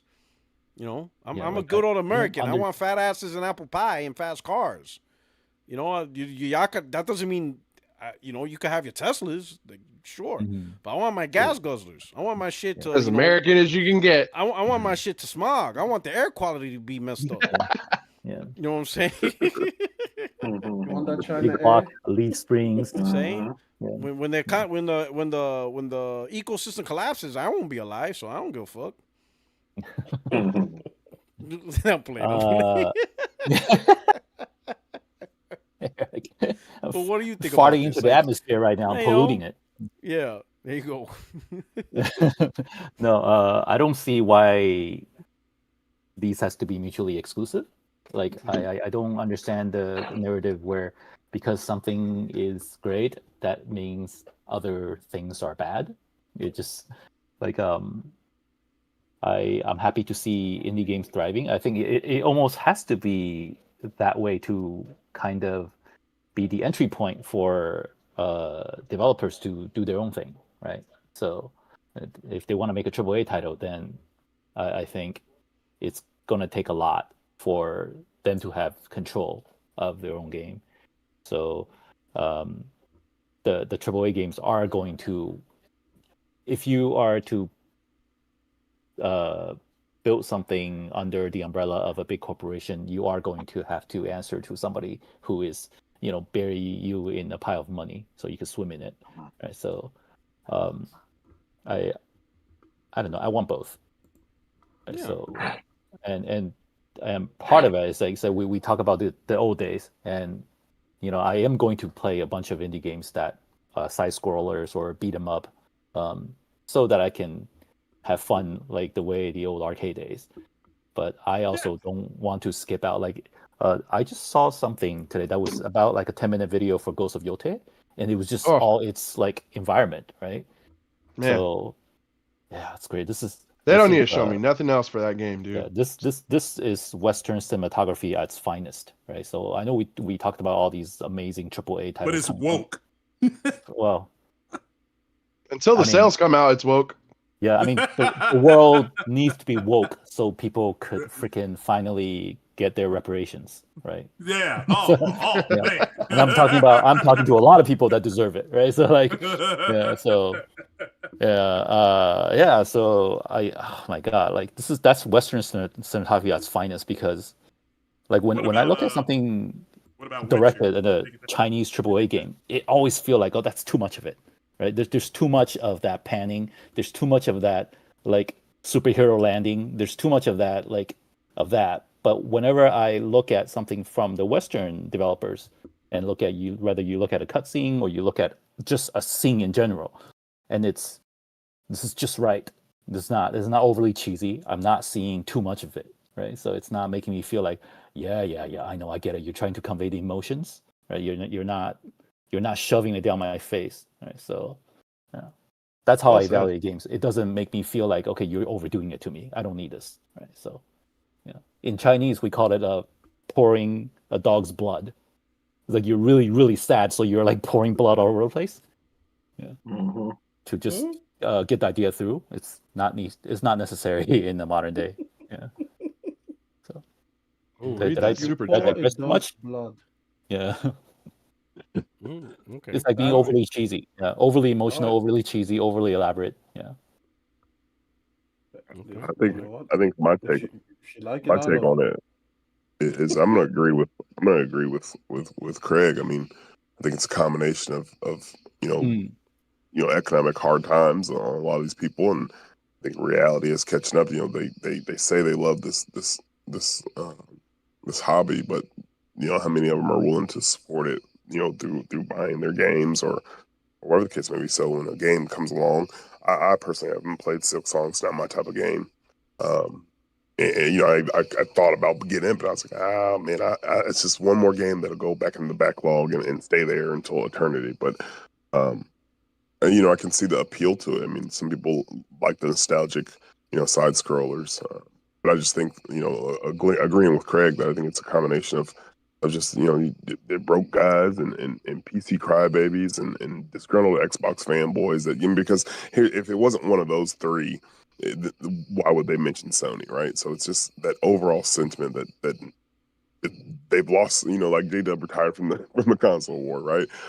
They've lost any leverage or any argument that they have. So now you just see a bunch of people just clinging on to anything to combat, I guess Sony's successes or future successes, and they're just looking for any avenue and any gotcha moment or anything that's reasonably tangible to thumb their nose up at Sony, and it's just, I mean, it falls flat. I mean, I guess it's relevant in the Twitter sphere, but in real life, people are supporting the game, and they're going to continue to support AAA games, myself included. So, I mean, you could have both things can be true and both things can be right.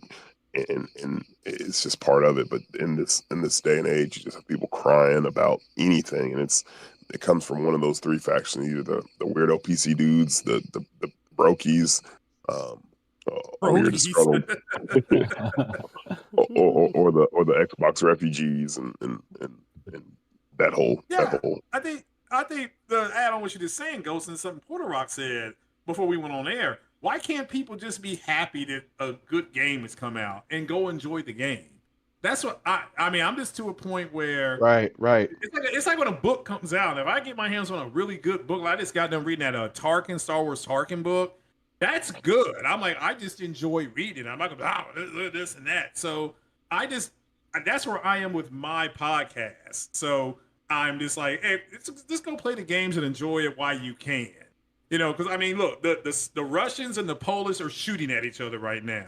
So you may wake up tomorrow and it may be a big mushroom cloud for all we know. So just enjoy what you got. If you're broke, just go make more money. I don't care if you got to go scrub dishes at McDonald's or whatever they have there. Just go make some more money. A little part-time 20-hour weekend job, and get yourself some more money to go ahead and enjoy your hobby. It's okay. My generation did that all the time. Like, I want that new pair of Jordans. Well, I guess I go get this job at Kroger's bagging groceries and I can get me a pair of Jordans. I mean, it's just that simple. But I just it's coming from three people, and it's the PC guys that just keep jumping into every conversation because they're mad that they spent $3,000 on a card and Sony won't put their games day and date on PC. That's why when you guys put out sales numbers, the first people that criticize it are the PC guys because they want the sales numbers to be low so that they can now they can feel like they can agitate. Well, Sony they should just do day and date with their games, So because it's a wider berth. That's where that's coming from. The Xbox crowd, they're mad, even though they're saying they're not. They're mad that Xbox put their games on PlayStation. Make no mistake about it. That's Oh, why yeah, they Ryan McCaffrey. Yeah, that's why Ryan McCaffrey, when he sat up there and he told Cole Eastwood, showed he was a pretty man and just did to him what he did online. Like, called him a hypocrite in front of the whole world, and Colt couldn't even defend himself. So it's because what Ryan said was 100% accurate. They don't like what's happening. So, and now it's like, well, now Sony's got to do the same thing. So, like J-Dub has said multiple times, we don't feel as bad. Like when Spider-Man came out, remember that was 7 years ago. I still remember Tim Dog. Peace out to Tim Dog. I still remember the tweet he had. Spider-Man score came out. It was like 89. Then, as the day went on, it came down a little bit. I still remember Tim Dog's tweet, which said, and I quoting him, maybe if the score keeps coming down, we won't feel that bad that we don't have this game on Xbox. End quote. That's from Tim Dog. So that's what you're dealing with. And shout out to Tim Dog. Okay, that's what he tweeted. So, and just like they tweeted, you will rue the day you didn't put Spider-Man on the world's most powerful console. So it is what it is. But it's just like I said, just enjoy the games. Just enjoy your hobby. Even if you can only buy 3 games a year. We were, like J-Dub said, we were only used to getting 2 games a year. Sony only puts out 2 to 3 games AAA a year. That's their average. I don't know where you are getting this. They had 5, 6, 8 games. When did that ever happen? I've asked people to give me the year that they published these games. They can't do it. I think they got a bunch of second and third party deals that were exclusive, confused with these are their games. No, they just published them. That's it. They didn't make them. So just like I said, just enjoy it. Go ahead. Just to add to what he said real quick, but yeah, the same reason that you said all that is the same reason why Paris Lily thinks this is one of the worst generations ever, when it's really not. There's games left and right. Like, man, I love Paris. I like his content. I think he puts on. I think he does what I like his stuff. Yeah, they just don't like what they're doing right now. Yeah, they just don't like what they're doing. That's what I'm saying. There's not nothing. Are you nuts? There's so much for me. I got stuff over there I haven't finished. I haven't finished Stellar Blade yet. And she makes you drool when you're looking at her. I haven't finished that. I haven't finished Red Dead 2. I haven't finished none of that yet. Just, life happens. Got other things to do. That's my biggest gripe. That I have to do so much adulting instead of playing video games. Yeah. You turn into an adult, you get more responsibility, and I can gain maybe an hour and a half to 2 hours out of the day, maybe if I can get that in. So there's just other things going on. Okay. All right. Any final thoughts on SilkSong? I think, well, J-Dub, how about you? Yeah, SilkSong. They want to take away your goldies for SilkSong. Well, SilkSong's going to be a goldie. Yeah. They want to give you $20 goldies. Oh, you're gonna do that, man. Listen, you're gonna get this. I'm ignoring those guys. This $20 goldie, dog. You getting $20 goldies? Side scrolling. As someone who bought SilkSong day one, who is currently playing it, tossing up between that and Hell Is Us. It's a great game. It shouldn't be more than $20. It's fine that it's $20. It's a small indie game. It is what it is, right? It's a side scroller. But I will say this: there's those group of people who are claiming that it's some victory and they're ho hum against AAA games. Those are either the Game Pass crowd guys that are cheering just because the game is free in Game Pass, or those just guys that clearly they don't play a big variety of games. I don't know. I mean, I don't know what's the cause behind that. It's kind of stupid. The big AAA games is what's supposed to bring in the masses, right? The indies are the supplemental games. Those are the games when you, like, for example, if I spend 100 hours playing this RPG, by the time I'm done with that, I don't want to jump into another 100-hour game. I need some kind of game that's going to be short, that kind of gets me back, where I need to be. After playing Death Stranding, I wasn't looking to jump back into another 100+ hour game. So a game like so a game like SilkSong or something like that, something I can jump out and jump back in, jump out, jump back in. Craig and I do it all the time with Helldivers. We'll jump in, play about an hour or two, and then we'll jump out. Right? And then we'll see each other during the week or on the weekends. That's just how it goes. Yeah, and it's like we both know. We both know, well, we're going to play for about an hour, and then we're going to go do something else. Exactly. No matter how many games have come out since Helldivers, I still go back to that game, play a few sessions, and then I'm out. Like, it's okay to have a variety in it. Same thing with SilkSong. I don't sit there for, 3, 4, 5 hours and just, it's not. It's a game I play, beautiful game. The music is like, in the top 10. I mean, it's just the music is just the audio track is just beautiful. The graphics are pleasing on the eyes. I play it almost exclusively on my PlayStation Portal. It's like a game that was made specifically for the Portal. But to say that industry, you need to stop doing more game.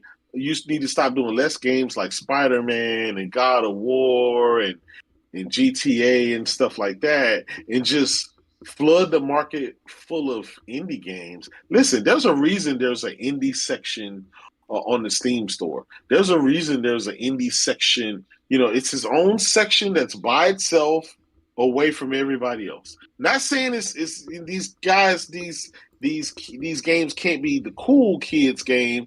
It's just they're not the big boys, right? Like, there's nothing wrong with watching an indie film, but when you go and see a Michael Bay film, or when you go and see, you're going for the big explosions and the over the top action. When you go to see a Christopher Nolan film, you're going to see just the mind bending effects and the story and the way it's Steven Spielberg and on, and we can keep going, right? But when you're watching a Tubi movie, you're not gonna think that hey, this movie is gonna have Denzel Washington or Tom Cruise or somebody in there, right? That you know what to expect with what you get.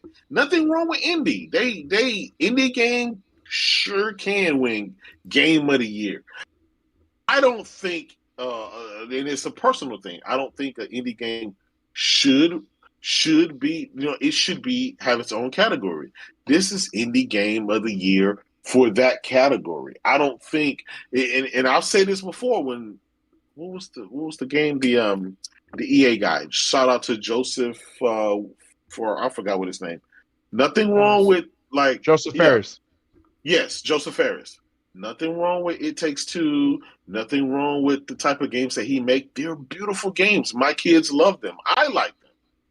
But there is no way in the world that game is supposed to be like a Zelda Breath of the Wild or Tears of the Kingdom or Spider-Man or GTA or God of War. There's no way. It's just not.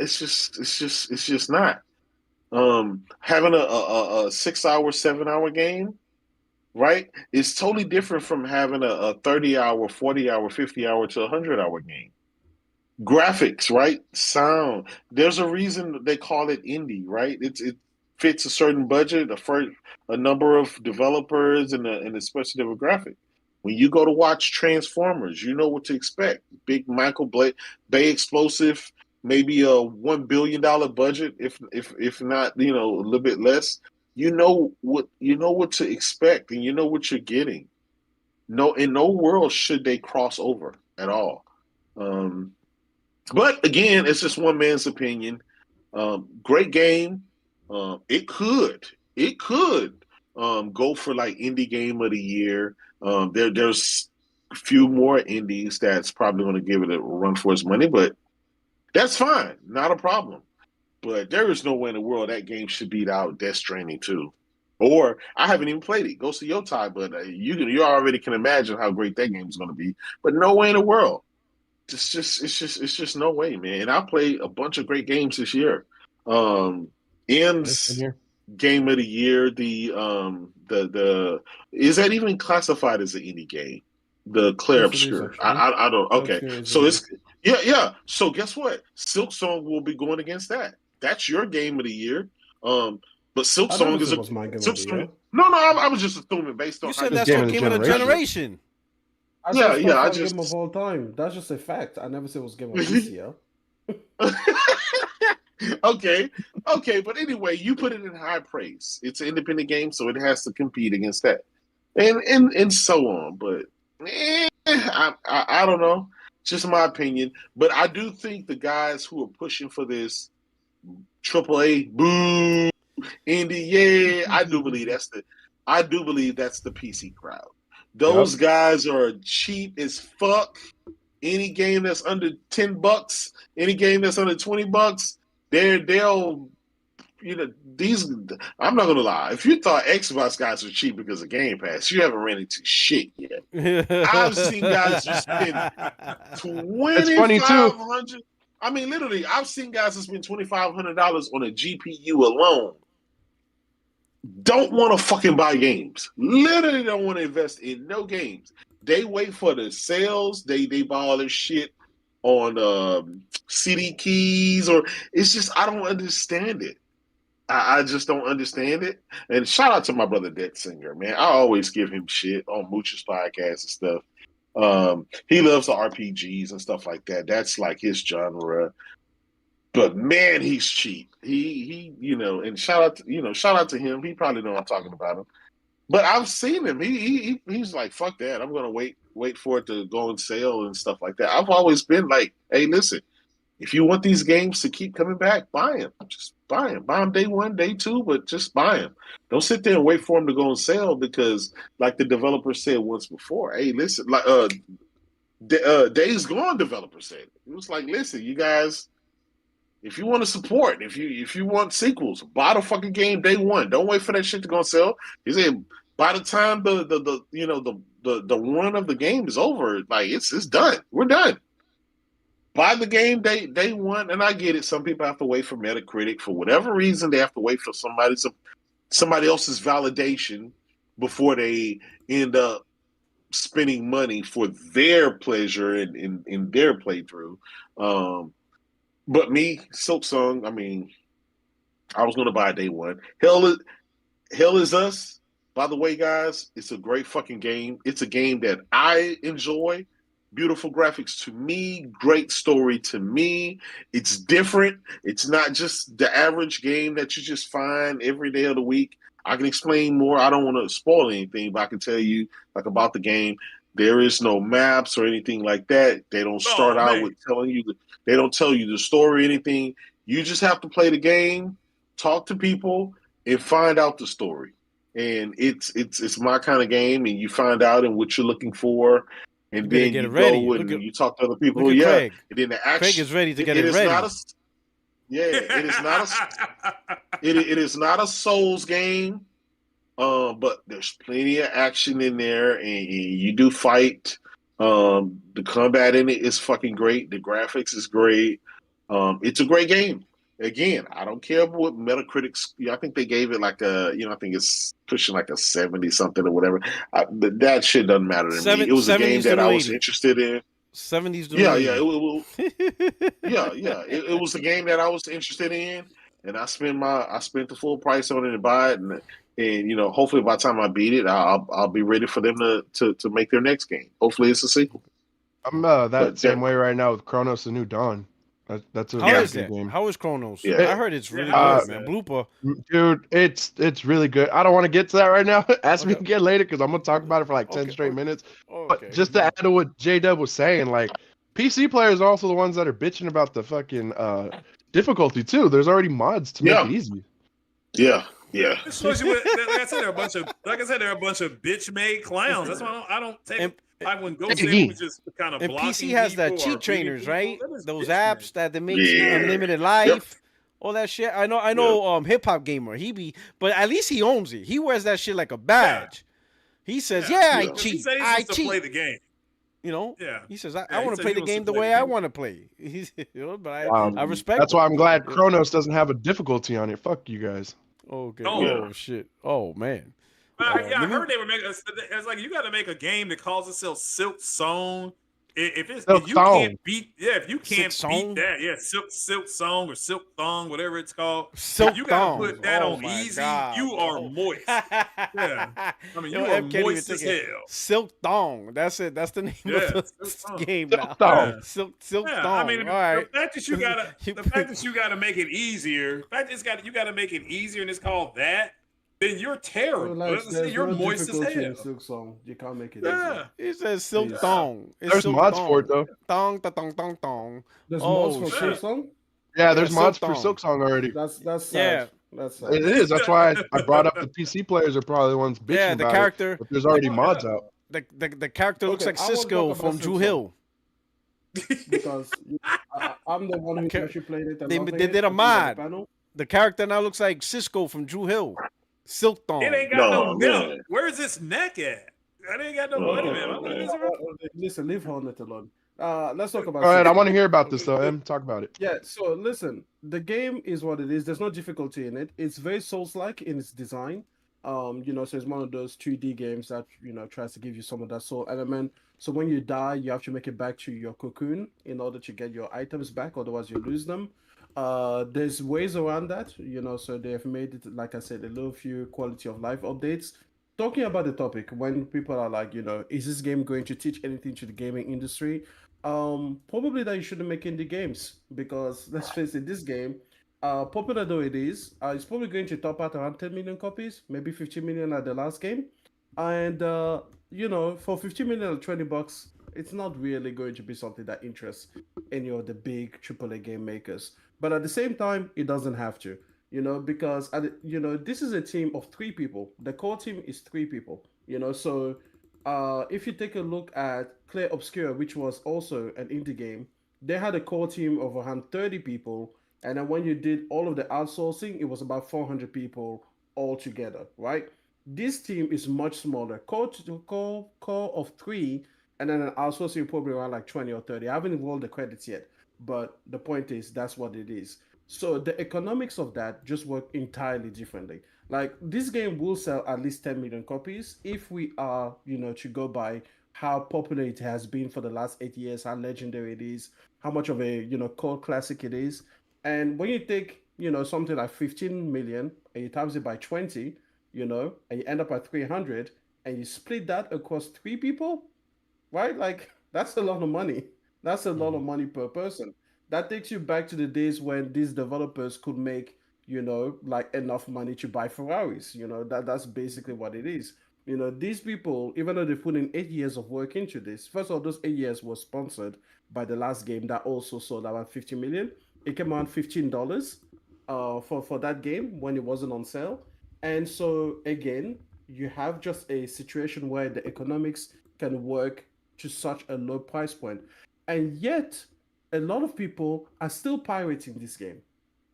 I don't understand that. They're so broke. This game, listen, man. Wow. Listen, that's the thing. Listen, PC gamers, let's just have a conversation. Those of you that pirate, you are the scum of the earth. I just want you to know that. All of your bullshit excuses for why you pirate games, none of them apply to this. Because a lot of them say, oh, I pirate games because it costs $70 now and it's not worth my money. Okay, this one is $20. Why are you pirating it? Others say, oh, I pirate games because they've got DRM on it. This one doesn't have DRM. You can buy it through like GOG or whatever. Yeah, or CD keys, whatever it is. It doesn't have DRM on it. Some of them say, oh, I pirate the game because I want to know what it's like, and then if it's good, I'll buy it. Well, this one has like a 96%, highly positive rating on Steam. Like, really, you're not going to trust the community that just tells you this is a great game, and it's available on Game Pass. So if you wanted to just try the game before you buy the game, get it through Game Pass, and then you can buy it on individually if you wanted. There is nothing about this game that says, oh, I am justified for pirating. Some of them say, oh, but it's to emulate games that I could no longer play. Well, this is a brand new game that you can play everywhere. Some say, oh, I pirate the game because it's only available on this platform or that platform. It's multi-platform, everywhere, available, day one. There is nothing about this game that is. Some of them are like, oh, I pirate the game because it's like a giant FU to like the Sonys or the Take-Two's or the EA of the world because they screwed me over on this other title from 7 years ago. Well, this one is by an indie team that isn't under a big publisher. So why are you pirating this game? Stop pirating the game, please. That you have no excuse. If you want to play for a low monthly access price, just play it through PC Game Pass, and you can have it available to you right then and there. You can try it out. You will find that you either like it or you hate it, and then that's what it is going to be. So I absolutely hate the fact that there are people that are still pirating this game, because it's like, why on earth are you doing that? You have absolutely no reason to be doing that. So the game itself, just to talk a little bit about the game, like I said, it plays a lot like the first game. If you don't want to be spoiled about this game, but you still want to know what the experience is like and you don't want to play it yourself, just go watch gameplay of the first game, because the design philosophy is pretty much identical. It's a bit more colorful in this one. I think that they've done a better job with the map design, because in the first one, it was all about going down, right? So Hollowness was a place where the surface was the very top, and that's where there's pretty much nothing. The kingdom begins below the ground, and you're moving your way down progressively as the story goes. But what I meant is that the starting area was sort of like no man's land, basically. So in this one, what they've done is that the game is actually the reverse. It's about the ascent. You're supposed to be climbing up. And where you start is sort of like in the middle of the lower section. This is the early game. It's sort of the middle. So it almost acts as a central hub that connects to a lot of the early game areas. So like I said, it's not actually in the middle of the map, but it is like for the early game, you're going to be coming back to this, like a crossroads of sorts. And so what that does is that it allows you to sort of find yourself a little bit more easily throughout the map, because you come back to this area naturally, you're finding interconnections with it, and you're just you start to map, yourself around this area, and it's just a lot better in terms of the progression. Now, one thing that I will say is that a lot of people say, oh, I miss the old school game design, I don't want the tutorial levels that go on for 6 hours, I don't want to be told that, oh, I'm going to like this game after hour 20, or that, oh, I'm going to unlock this ability that suddenly changes the game and opens it up and everything like that. Absolutely. This game is like that. I think the tutorial gives you like 4 moves. And then they're like, yeah, go with God. They teach you how to attack, they teach you how to jump, they teach you how to heal, and then they teach you like one more thing. Oh, that you can look down or you can look up in order to sort of expand the screen area that you're looking at. And then that's it. That's the only things they teach you in the game, basically. So there's no tutorial to speak of. There's no hand holding. The game basically has you discover its secrets, or basically just die trying or give up on the game. It is incredibly old school in its design, in that it trusts you, the gamer, to either figure it out on your own or basically don't play the game, right? So it has what I would say is a fairly steep onboarding, process. So I think if you're going to give it a try, whether through Game Pass or you're going to take a plunge and buy the game, understand that this game takes you right back to the old school. This is not a thing where there's going to be some like in-game glossary. You have to pay for everything. Everything is earned in the game, even the maps themselves. So when you go into a new area, you have to find the map maker in order to buy like a starter map from him. And then you can also buy an accessory that will allow you to plot areas that map maker hasn't been to, so that you unlock these secret areas of the game and you can see more of the interconnections. So all of it is like player driven and player rewards. If you want to put little markers on the map in order to like remember, oh, there's this area that I can't access right now, or there's this door over here, you have to pay for that. So, everything is really like, again, super old school. It's a very classical design. And if you guys miss the era of games that really put the gamer at the center and pretended that you had some modicum, some shred of intelligence about you, and that you could actually dedicate yourself enough to a game to memorize and to learn the systems, this is exactly the game for you. But if you're not for that experience, if you want something that is a little bit more forgiving, a little bit more hand-holding, then this is not the game for you. The first one was even, I think, further to the left. It's the same systems, but this one makes those quality of life things available a little bit sooner. The first one, you could spend 20 hours and you didn't have a map in there. And, so it was like extremely taxing, for you to remember all of these passages and all of these things. Yeah. So most of the time, you're going to learn through doing. If you go into a boss fight, for you to know what the enemy moves are going to be, guess what? You're going to have to just let the enemy play out those moves. For you to know how many moves an enemy has, you're just going to have to stay alive long enough for you to be hit by all of them. For you to devise strategies is going to have that. That being said, I have a question to the panel. Here is my gripe, okay? This is a Souls-like feature. I'm not sure if this game came out after, I think it came out after the Demon Souls because it was like 2017. But here's my thing.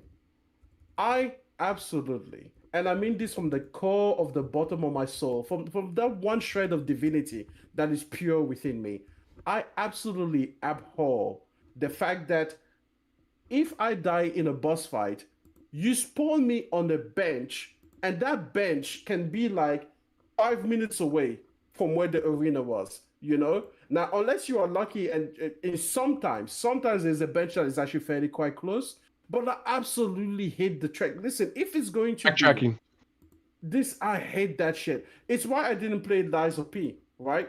I don't know what it is with this game. It's like an exercise in masochism for me, because you're gonna die to the bosses. They are geared for you to stumble, like across the movesets, because a lot of them have like fake outs and other things that you don't expect the first time around. So you are intended to die and learn from that process. No problem. But can you please fucking spawn me just outside the arena with my shit that I needed to go in?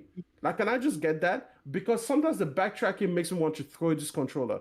There's been times, and I've been doing it on stream, when I die more to the backtracking than I do in the actual, like I spend more time backtracking than I spend time in the arena learning the boss moves. Because they'll spend like 3 minutes backtracking to the arena, and then I die within 30 seconds, learn one thing, and then I have to rinse another 3 minutes worth of wasted time just to get there. Also, personally, as a gamer, I am horrible at platformers. I don't know why I played this game. I don't know why I played the other one. I just love the art style so much. It's so compelling to me that I force myself through it. But I'm a horrible at platformers. The timing, the pogo jumping, all of these things, I suck at, okay? So when you put a bench that is separated from the arena by quite a distance, and then there's a platforming section in between, I die more to the platforming session than I do to the actual boss. And it's so fucking infuriating because you get nothing out of it. I feel like if I spend 100 hours finishing this game, I feel like a good 10 to 20% of that time will be spent backtracking to an arena so I can die to the boss again, when I would just rather spawn outside the arena and then die to the boss the honest way. You know what I mean? I just absolutely hate that. And I think it's horrible design. I think it's horrible. I think it wastes the gamer's time. I absolutely hate that. I hate it every single time. I don't care what game it is in. I want to spawn outside the arena. Let me fight the boss and let me learn from my mistakes and let me do that. I'm not saying the game should have an easy mode, but I'm saying this fucking game either needs benches everywhere or stop using this goddamn bench system. I fucking hate that shit. Okay. Very well. Well said, though. Okay. Well said. Well said. Let me. I'm sorry. There's no game in which is good. Right, go ahead. There's no game in which is fucking backtracking is good. Like, it fucking sucks. That's the only thing I keep hearing is the backtracking is what's killing everybody. Well, Dude, it's it's just Metroidvania, like, right? Why do we accept this as Right. gamers? When Demon Souls first came out and showed this system, why did we just say like, no, fuck no, don't do this shit anymore? Why didn't we get rid of this shit? I'm just like, how does this make a game good? No, how does it not make a game worse? That's the question. How does it not make the game worse that it wastes your time going back to the boss arena?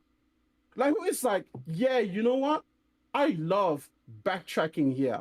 Whoever said that? I think it makes the game worse. And for that reason alone, by the way, it cannot be Game of the Year. I'm sorry, any game which this Souls-like feature should not be considered for Game of the Year. Even if it's considered, it shouldn't win. Like, absolutely not. you're wasting people's time. It's a waste of time. You get nothing out of it. You learn nothing from it. There's not like, oh, I understood the mechanics of the boss fight while I was backtracking over here, so now I'm going to use this. No, it's just, let's waste your time and let's just frustrate you. That's it. That's it. It's horrible in every single game. It should definitely be forgotten. Like the way that we forgot jumping with triangle. Remember some games used to do that? You probably don't, because you forgot about it. This should be one of those forgotten features. People should be like, hey, do you remember some games when you had to like backtrack from the boss fight? And you should be like, really? That ever happened? Yeah. I fucking hate that shit. Okay. I mean, Metroidvania, right? I don't know, man. Some games, I think Metroidvania style games had its purpose back then because you couldn't have big levels, big designs, big worlds. So there's a way of like reusing the world assets in a different way to compensate for the size of the world. But now you don't really need that. I mean, some games do it well still. I mean, I don't know. I thought Demon's Souls still did it well. No, the Metroidvania I don't mind, because Metroidvania is about you get an ability to re-explore the map. I think this game is a fantastic Metroidvania. I like Metroidvania. I have no problem with that. I'm talking about the Souls-like feature where I die and I have to respawn at a bench. And normally, if they only use that for like the hallways, like the mob enemies, I wouldn't mind that. But when I go to the boss fight arena, give me the option to respawn just outside the arena. So if I don't want to fight anymore, I can go away. But if I want to keep fighting, spawn me outside the arena just where I am right there. Put a bench out there. Put something out there so I can just respawn and I can just walk in 10 seconds within the boss arena again. Oh my God. Some of these things, dude. Like, I think Kenshiro said it in the chat. He's like, 1 hour boss fight, 45 minutes of backtracking. Ooh. And you realize that you're just like, why are we doing this? But so like, Metroidvania, fantastic. I think to add to his point too, just to stay on topic, I don't think this is destroying AAA gaming. This is destroying a lot of the side scrollers, like the Prince of Persia side scrollers that came out in the past couple of years. The next ones that are going to come out are like, they're going to be compared to this. Yeah. No, SilkSong is what'd you put on screen?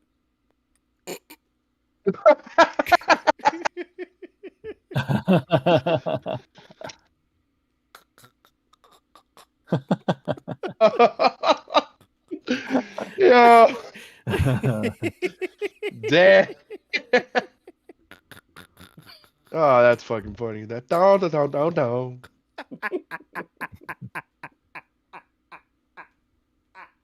How long did it take you to find that? I had to do it.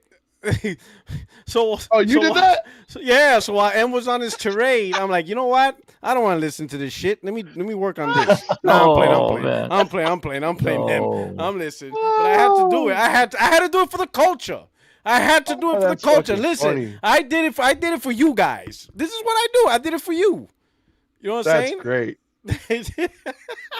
That's gonna be my next thumbnail to my next stream. You are all welcome to it. Right? Wow, my smoker's cough is coming out. Yeah, I don't know, that tong. You know what I'm saying? I had to do it. You literally killed Chill Will. You literally are killing him. Yo, that was not on my bingo card right now. All I heard was, what's your screen? What? Taking on the vape. Yeah. M caught it first. He's like, wait a minute. What did you put on the screen, Porter Rock? Like, what is this? Because I'm not the audience going to be distracted by whatever that is.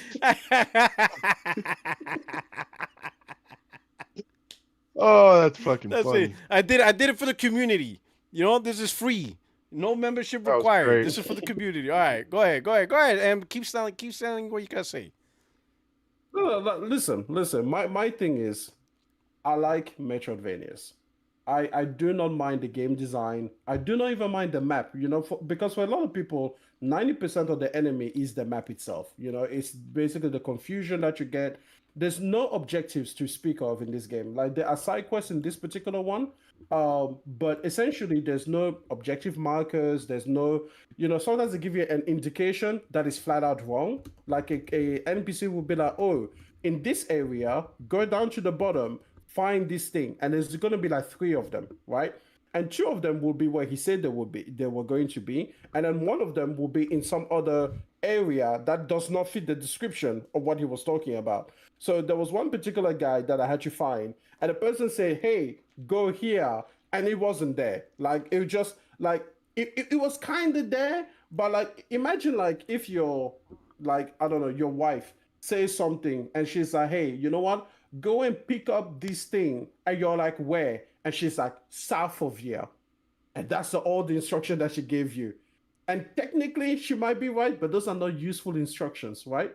Except this guy said more like southeast, and it was southwest. So you're like, at least it was south. So sometimes the game lies to you. So the exploration element can be a huge bummer for people, but I don't mind that. You know, I understand that's the experience that it gives, and I think that's why a lot of people that stick with it absolutely love the game because they feel so rewarded because they were able to make all of these things happen.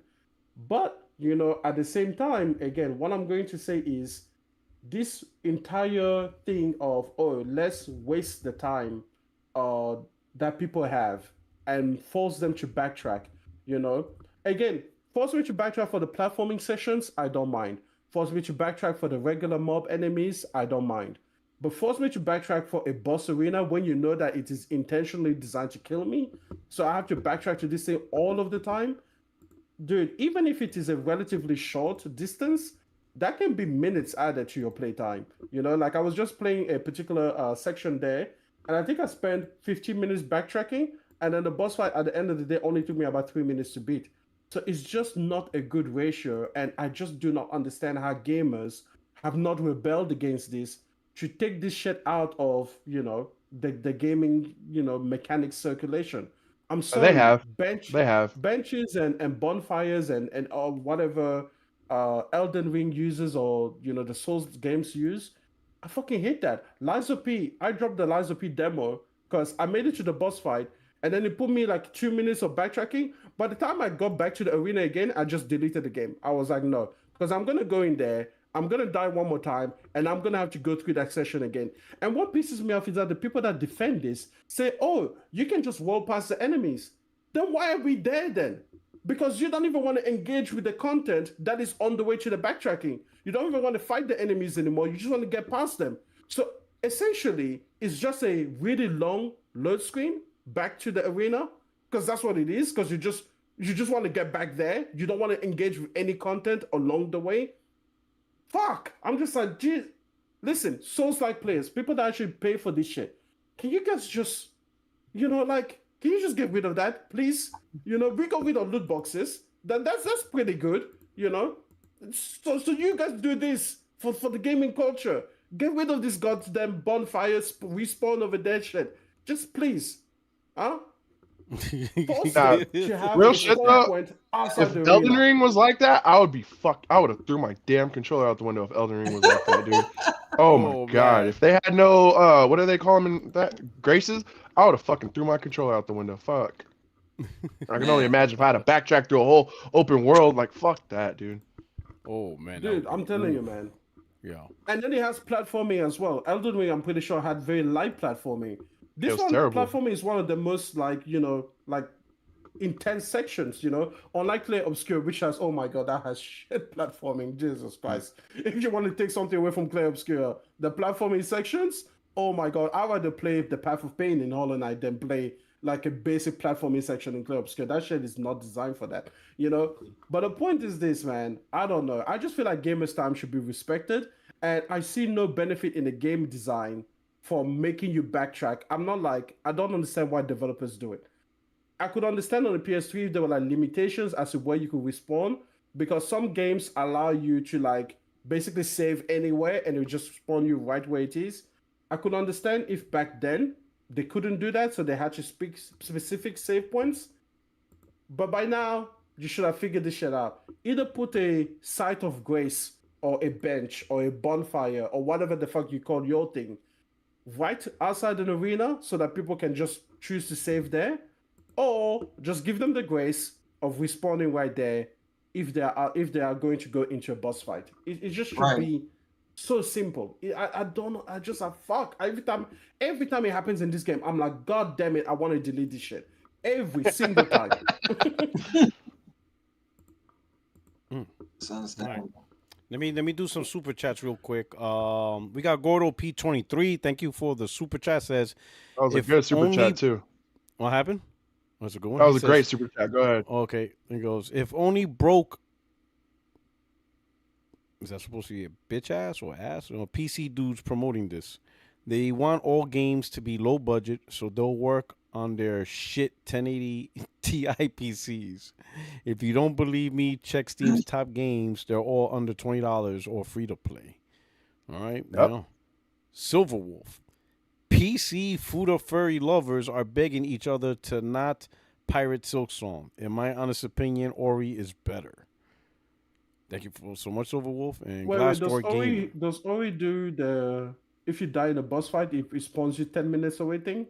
I didn't play Ori either. Oh, really? That's interesting. No. I thought you would have. I don't play a lot of 2D side scrollers. Neither do I. Yeah, I don't. Listen, like I said, I want fast cars, apple pies, and big booties. American way. You know what I'm saying? America, baby. America. Glassdoor Gamer. Thank you for the super chat. Says, M, you think God of War Metrovania rumored is 3D? Some people are talking that it's a 2D game. Yeah, might be dope. It might be dope. Metrovania, it has to be 2D in order for it to kind of fit the style of that premise. I know that, for example, Returnal was a Metroidvania in some very light ways. It wasn't too heavy on that, but a roguelike. You did have to come back to some areas with the, once you got the hook, you could go through certain areas. You could, access certain platforms that you couldn't access before. And also in Biome 6, you get like a mask that allows you to see the glowing orbs, and you can use that. So that's also Metrovania Light. If it's 3D game, I feel like people would just want 2018. I feel like, for example, if you go 2D, the good thing about changing the camera, I guess, is that people immediately understand this is a different style of game. If you were to put a 3D God of War game, people would expect the same thing that they've been getting for the last 2 entries. And then you're going to have to spend a lot of time explaining, oh no, this God of War looks like that one, but it's different, if that makes sense. Whereas I feel like if you go 2D, people are like, well, you smash cut, you took away dimension. So we can understand quickly that this is not going to be the same thing. For example, the Rogue Prince of Persia that just came out, I was just about to bring that up. Immediately compare that to Prince of Persia: The Sands of Time. I just know that I'm gonna have a different experience because it's a 2D game. So I think that the change in the medium helps you to communicate to the audience, like, hey, don't expect what you've been getting from these other entries in the franchise. So I think it will be a mistake, but hey, I guess we have to see it. I think it might be dope because, like I said, like you said, you was gonna bring Prince of Persia. I say probably like the new Prince of Persia. I'm talking about the new Prince of Persia that just came out. Yeah, the Prince of Persia. Yeah. So yeah, I was thinking like if they do a style like that, I think it'd probably be dope. If they actually add the mechanics right and everything, I think it'd probably be a dope concept. Yeah, it would be dope, but I feel like if they do that, they should go with Atreus rather than Kratos. I don't know, just Kratos in the 2D format. I'm just like, that's a little bit too immature for him. You know what I mean? Like, he's just like, he's a god. He shouldn't be in 2 dimensions, I know they've had. Well, I mean, they can still keep it God of War. Like, they can still keep it gory and everything. So, like, they can still implement all the mechanics like how they do in the other games. So, I mean, it still could be dope. It could be, but I feel like, again, if you're gonna go 2D and you want to take away from like the visual aesthetic as from the other franchises to differentiate it, I think you have to do what the Rogue Prince of Persia did, and you have to go cartoony. Right? I'm just like, listen, like cell shaded, in a 2D, cartoony, cell shaded kind of thing, maybe. Yeah, I'm just like, now put that on Atreus. Atreus seems like he's a young guy, or even like Shinobi, or even like Shinobi. Or even like Shinobi that just came out. Yeah, exactly. Shinobi's like that. Something like that. Something like that. Yeah, I don't understand anything about that God of War game. I don't understand anything about that God of War game. They're saying it's a prequel. They've already done a prequel. They're saying it's more about his dad. And I was like, wasn't Zeus his dad? What are you guys talking about? Like I don't They made me understand personally where It the was hell. more to cover multiple. the time gap between the Norse and the Greek mythologies. Oh, I thought okay. that's what they will aim for, like a prequel to the Norse Prequel to the mythology, Norse not a mythology. prequel to the Okay. Greek Bridging mythology. Oh, story. okay. All right. So Yeah. you talking about like after part 3 and before the God of War 2018. Before So we basically, find him again in the Northlands, basically bridging the gap yeah, between bridging the the gap, yeah. So okay. probably visit because he stopped by in Egypt according to the comics. Right. Oh, that might be You dope. know, That might be dope. yeah, That might be dope. yeah. So I could understand that one, but at the same time, I'm actually invested into Atreus. I know that a lot of people don't like Atreus and what I he like him. brought to the table, but I'm actually invested in what he's gonna go finding the other giants and everything. I think that Right. could be a lot more interesting than being like, oh well, here's Kratos again for the 17th time, you know. So that could be cool, you know, I especially agree. in 2D format. Good concept too. Good concept too. Especially because his weapons lend themselves a lot to, you know, a 2D format. He turns into a wolf that can be easily side scroller thing. He has a bow and arrow that works really well with like a, you know, the 2D format as well. And you know, I just think that, you know, even the bear could be really I was cool about in to a say he 2D could turn format. into a bear Yeah, too.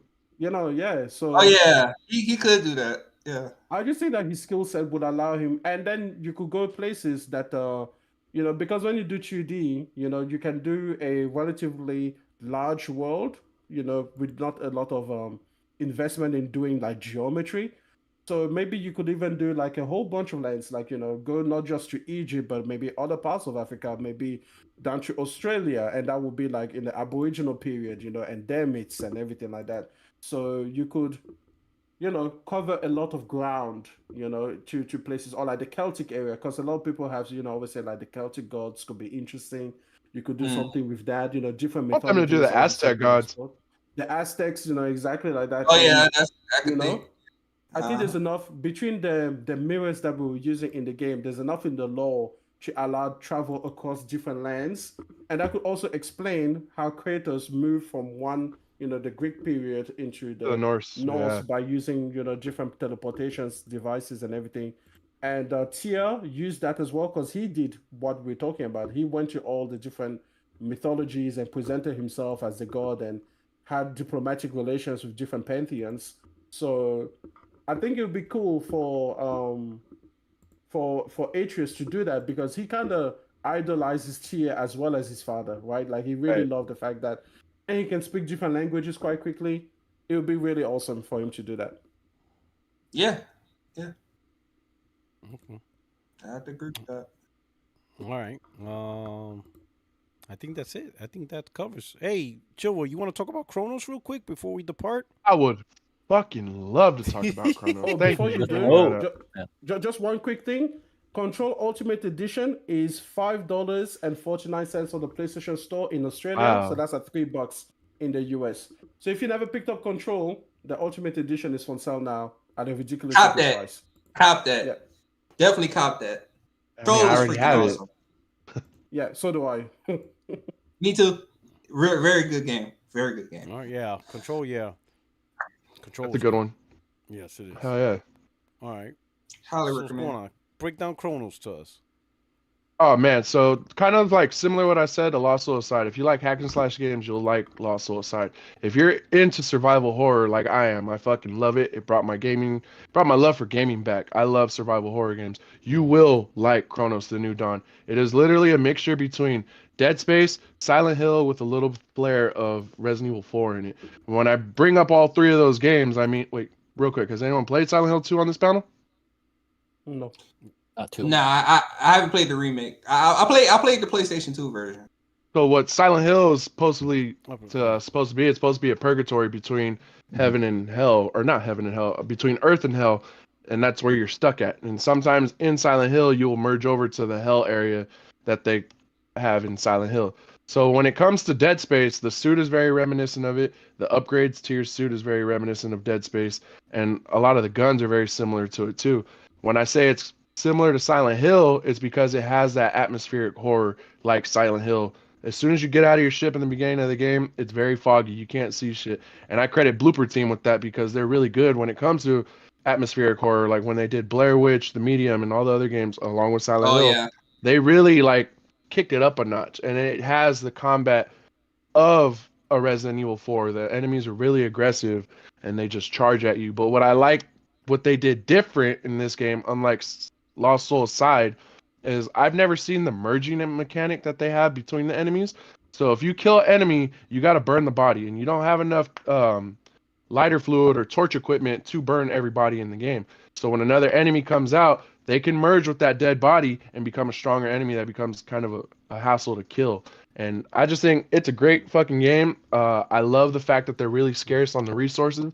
If anything, I'll say that's what they do a lot better than Resident Evil, Silent Hill, and Dead Space, is you're really scarce on materials and resources. Like, there's encounters where I'm down to my last bullet and I have no fucking clue what to do. Either I'm gonna craft some or I'm gonna buy some at the shop. But when you go to buy some at the shop, it's literally $100 for one bullet. So it's better off just crafting. You're better off just crafting shit to make 5 bullets at a time. And I think that's what it does really well, and that's what makes it a great survival horror game, at least. That this is the only game where I've had to worry about my ammunition, and I want to play more of it. I'm in the middle of my first walkthrough. I can't wait to play more of it. It's a great game, and the boss fights so far are done really well. They're in tight-knit quarters. My first boss fight was in an apartment complex, and I had to run around the apartment just so the boss doesn't fuck me up. But you had to light him on fire, shoot his weak points, and it's just great, dude. I like what Blooper Team did. I think it's a phenomenal game. I haven't played a game that I wanted to go back to in a long time with this one. It has no difficulty. I think when you first beat it, you unlock a hard difficulty with it, and the new game plus comes with a extra ending, so that kind of brings it back to the old school survival horror games that had multiple endings. I think they just hit it out of the park with this. I'm super happy. Like, if I hit the lottery, this would have been the game that I would have inspired to make, you know? It just has so many great callbacks. It's a great fucking game. Great fucking game. Okay. All right. Thank you for that. Thank you for that shout out. Chronos. What's up? That's such a fucking good game. Oh, I was gonna tell you that I actually played the Tokon closed beta, and I can tell y'all that it's freaking phenomenal. Like, I did it I think Friday night and Saturday morning. But yeah, I like the game mechanics. Like, it's like a 4-player tag team, and I think either Dr. Doom or Cap is going to be one of my favorites that I'm gonna use until I know who else is on there. Yeah, I actually streamed it. It's on my channel, so if you want to check it out, you can actually look at the gameplay too. And they got the little avatar system. How many characters were available? How many characters were available? 8. When I looked, it was like about 8. Okay. About like 6 to 8 at most. And you can pick like 4 out of the 8. And then they have like the avatar system, like how they did on Street Fighter. So like you could actually go to like the little arcade thing, and you could actually play other people. Yeah, so that's dope. I saw it. Was it Justin Wong? He did a video. Everybody's on Wi-Fi. Yeah. He's like, wait, why is everybody playing on Wi-Fi? Like, and some of them are like yellow connections. He's like, oh hell no. I ain't gonna lie, I was on Wi-Fi, but you gotta hardline your consoles and listen, PCs, man. bro. Listen, if you are playing fighters on Wi-Fi, You gotta hardwire. you're a psycho. Yeah. You are a psycho who plays fighters on Wi-Fi. That is some psycho mentality. That's some Jeffrey Dahmer shit right there. Don't play fighters on Wi-Fi. Hardwire that sucker. All right. So okay, we got the token. Anybody else before we wrap this up? Nope. Going once. Oh, and twice. And I also played. I also played Metal Eden today, and I would say that game is fucking phenomenal. You gotta try Metal Eden. It's really good. Eden. Okay.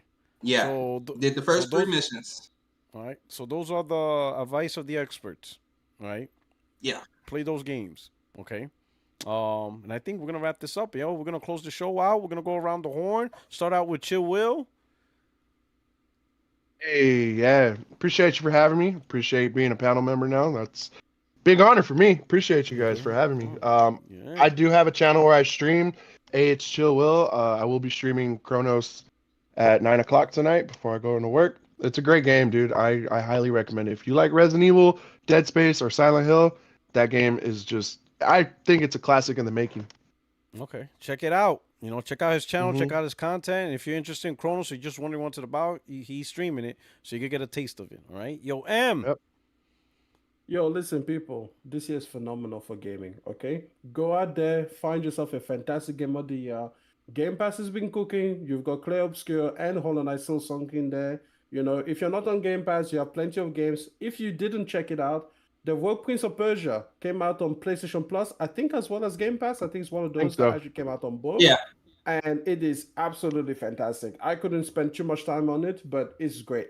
In terms of other indie games, you also had that Sword of the Sea.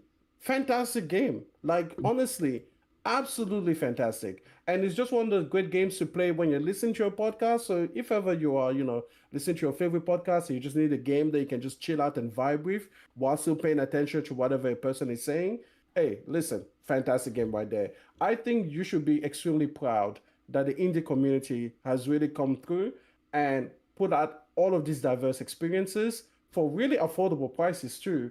And a lot of them are featured on some sort of subscription service if you want to try before you buy or whatever it is, kind of a thing.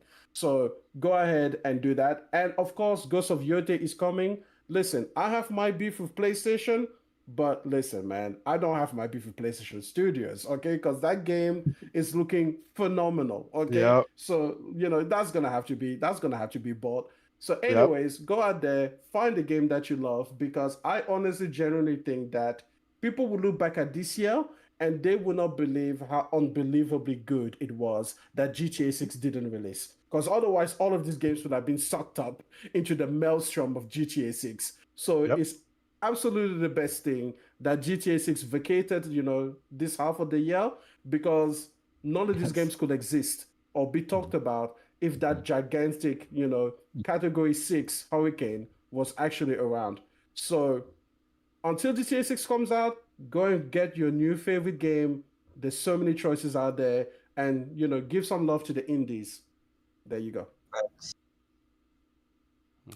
All right, Henry. If you'd like to see some of my artwork, my Instagram is _art by Henry _ and go play some games. Doesn't matter where you play. Don't worry about where you play. Play indies, play AAAs. They're gaming, and where life is good. And you can play on PlayStation. I'm just saying. Yeah,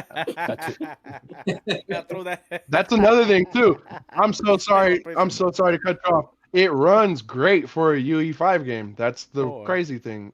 Really? Now I am playing on a Pro, so you're getting a little bit hardware more. aside, yeah, I am playing on the Pro. I've had a few stutters here and there, but it's holding like a lock 60, and I've seen people on their 4090s have like not frame starting, like screen tearing and artifacting on it. I was like, well, sucks for you.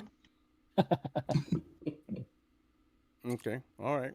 And then of course you got Sean King, man. Jumped on a little bit late. You know what I'm saying? Yeah, I got caught up with Metal Eden. I was like, ugh. Hey, that's always a good excuse. Gaming is always a good excuse. You know what I'm saying? Yeah, right? I was supposed to come earlier. Nah, it's all good, man. That's gaming is always good. But glad you were able to make it feel a little bit, man. Truly appreciate it. What platinum count you're up to now? All right, so currently I'm at 1285 right now. 1285. You're slowing down. Yeah, because I've been doing like 1 hour and 2 hour platinums now. Like I just did like Hello Neighbor 2. I did a bunch of like horror games and everything. Like so I've been like all around the place. You'll love Chronos. Oh, that's gonna be another one, but I'm definitely getting out. But Borderlands 4 and Borderlands 4 has come out this week, so that's gonna be another game I'm gonna be attacking. So I'm definitely looking forward to Borderlands 4. I want to play that one. Oh yeah, definitely. And so definitely you should check it out, Puerto Rico. You should see what games I be playing, man. I play some obscure games, man. Absolutely. I play a lot of stuff. As you should. All right. Anyway, we're gonna take it back to the chat. Hey, I want to thank the chat and all the viewers. Thank you so much for rocking out with the channel. Please hit the like button, especially if you like my SilkSong. I do it for the culture. You know what I'm saying? We're gonna get that great, somebody said they tagged Drew Cisco. He's gonna be like, "What the fuck I gotta do with this?" He's gonna be like, "What the hell I gotta do with this? This doesn't even make sense." Oh Man, I see, like, can't ditch this song. Fuck. oh man, that's it, man. But anyway, if you love the show, please hit the like button. If you love the SilkSong, please hit the like button.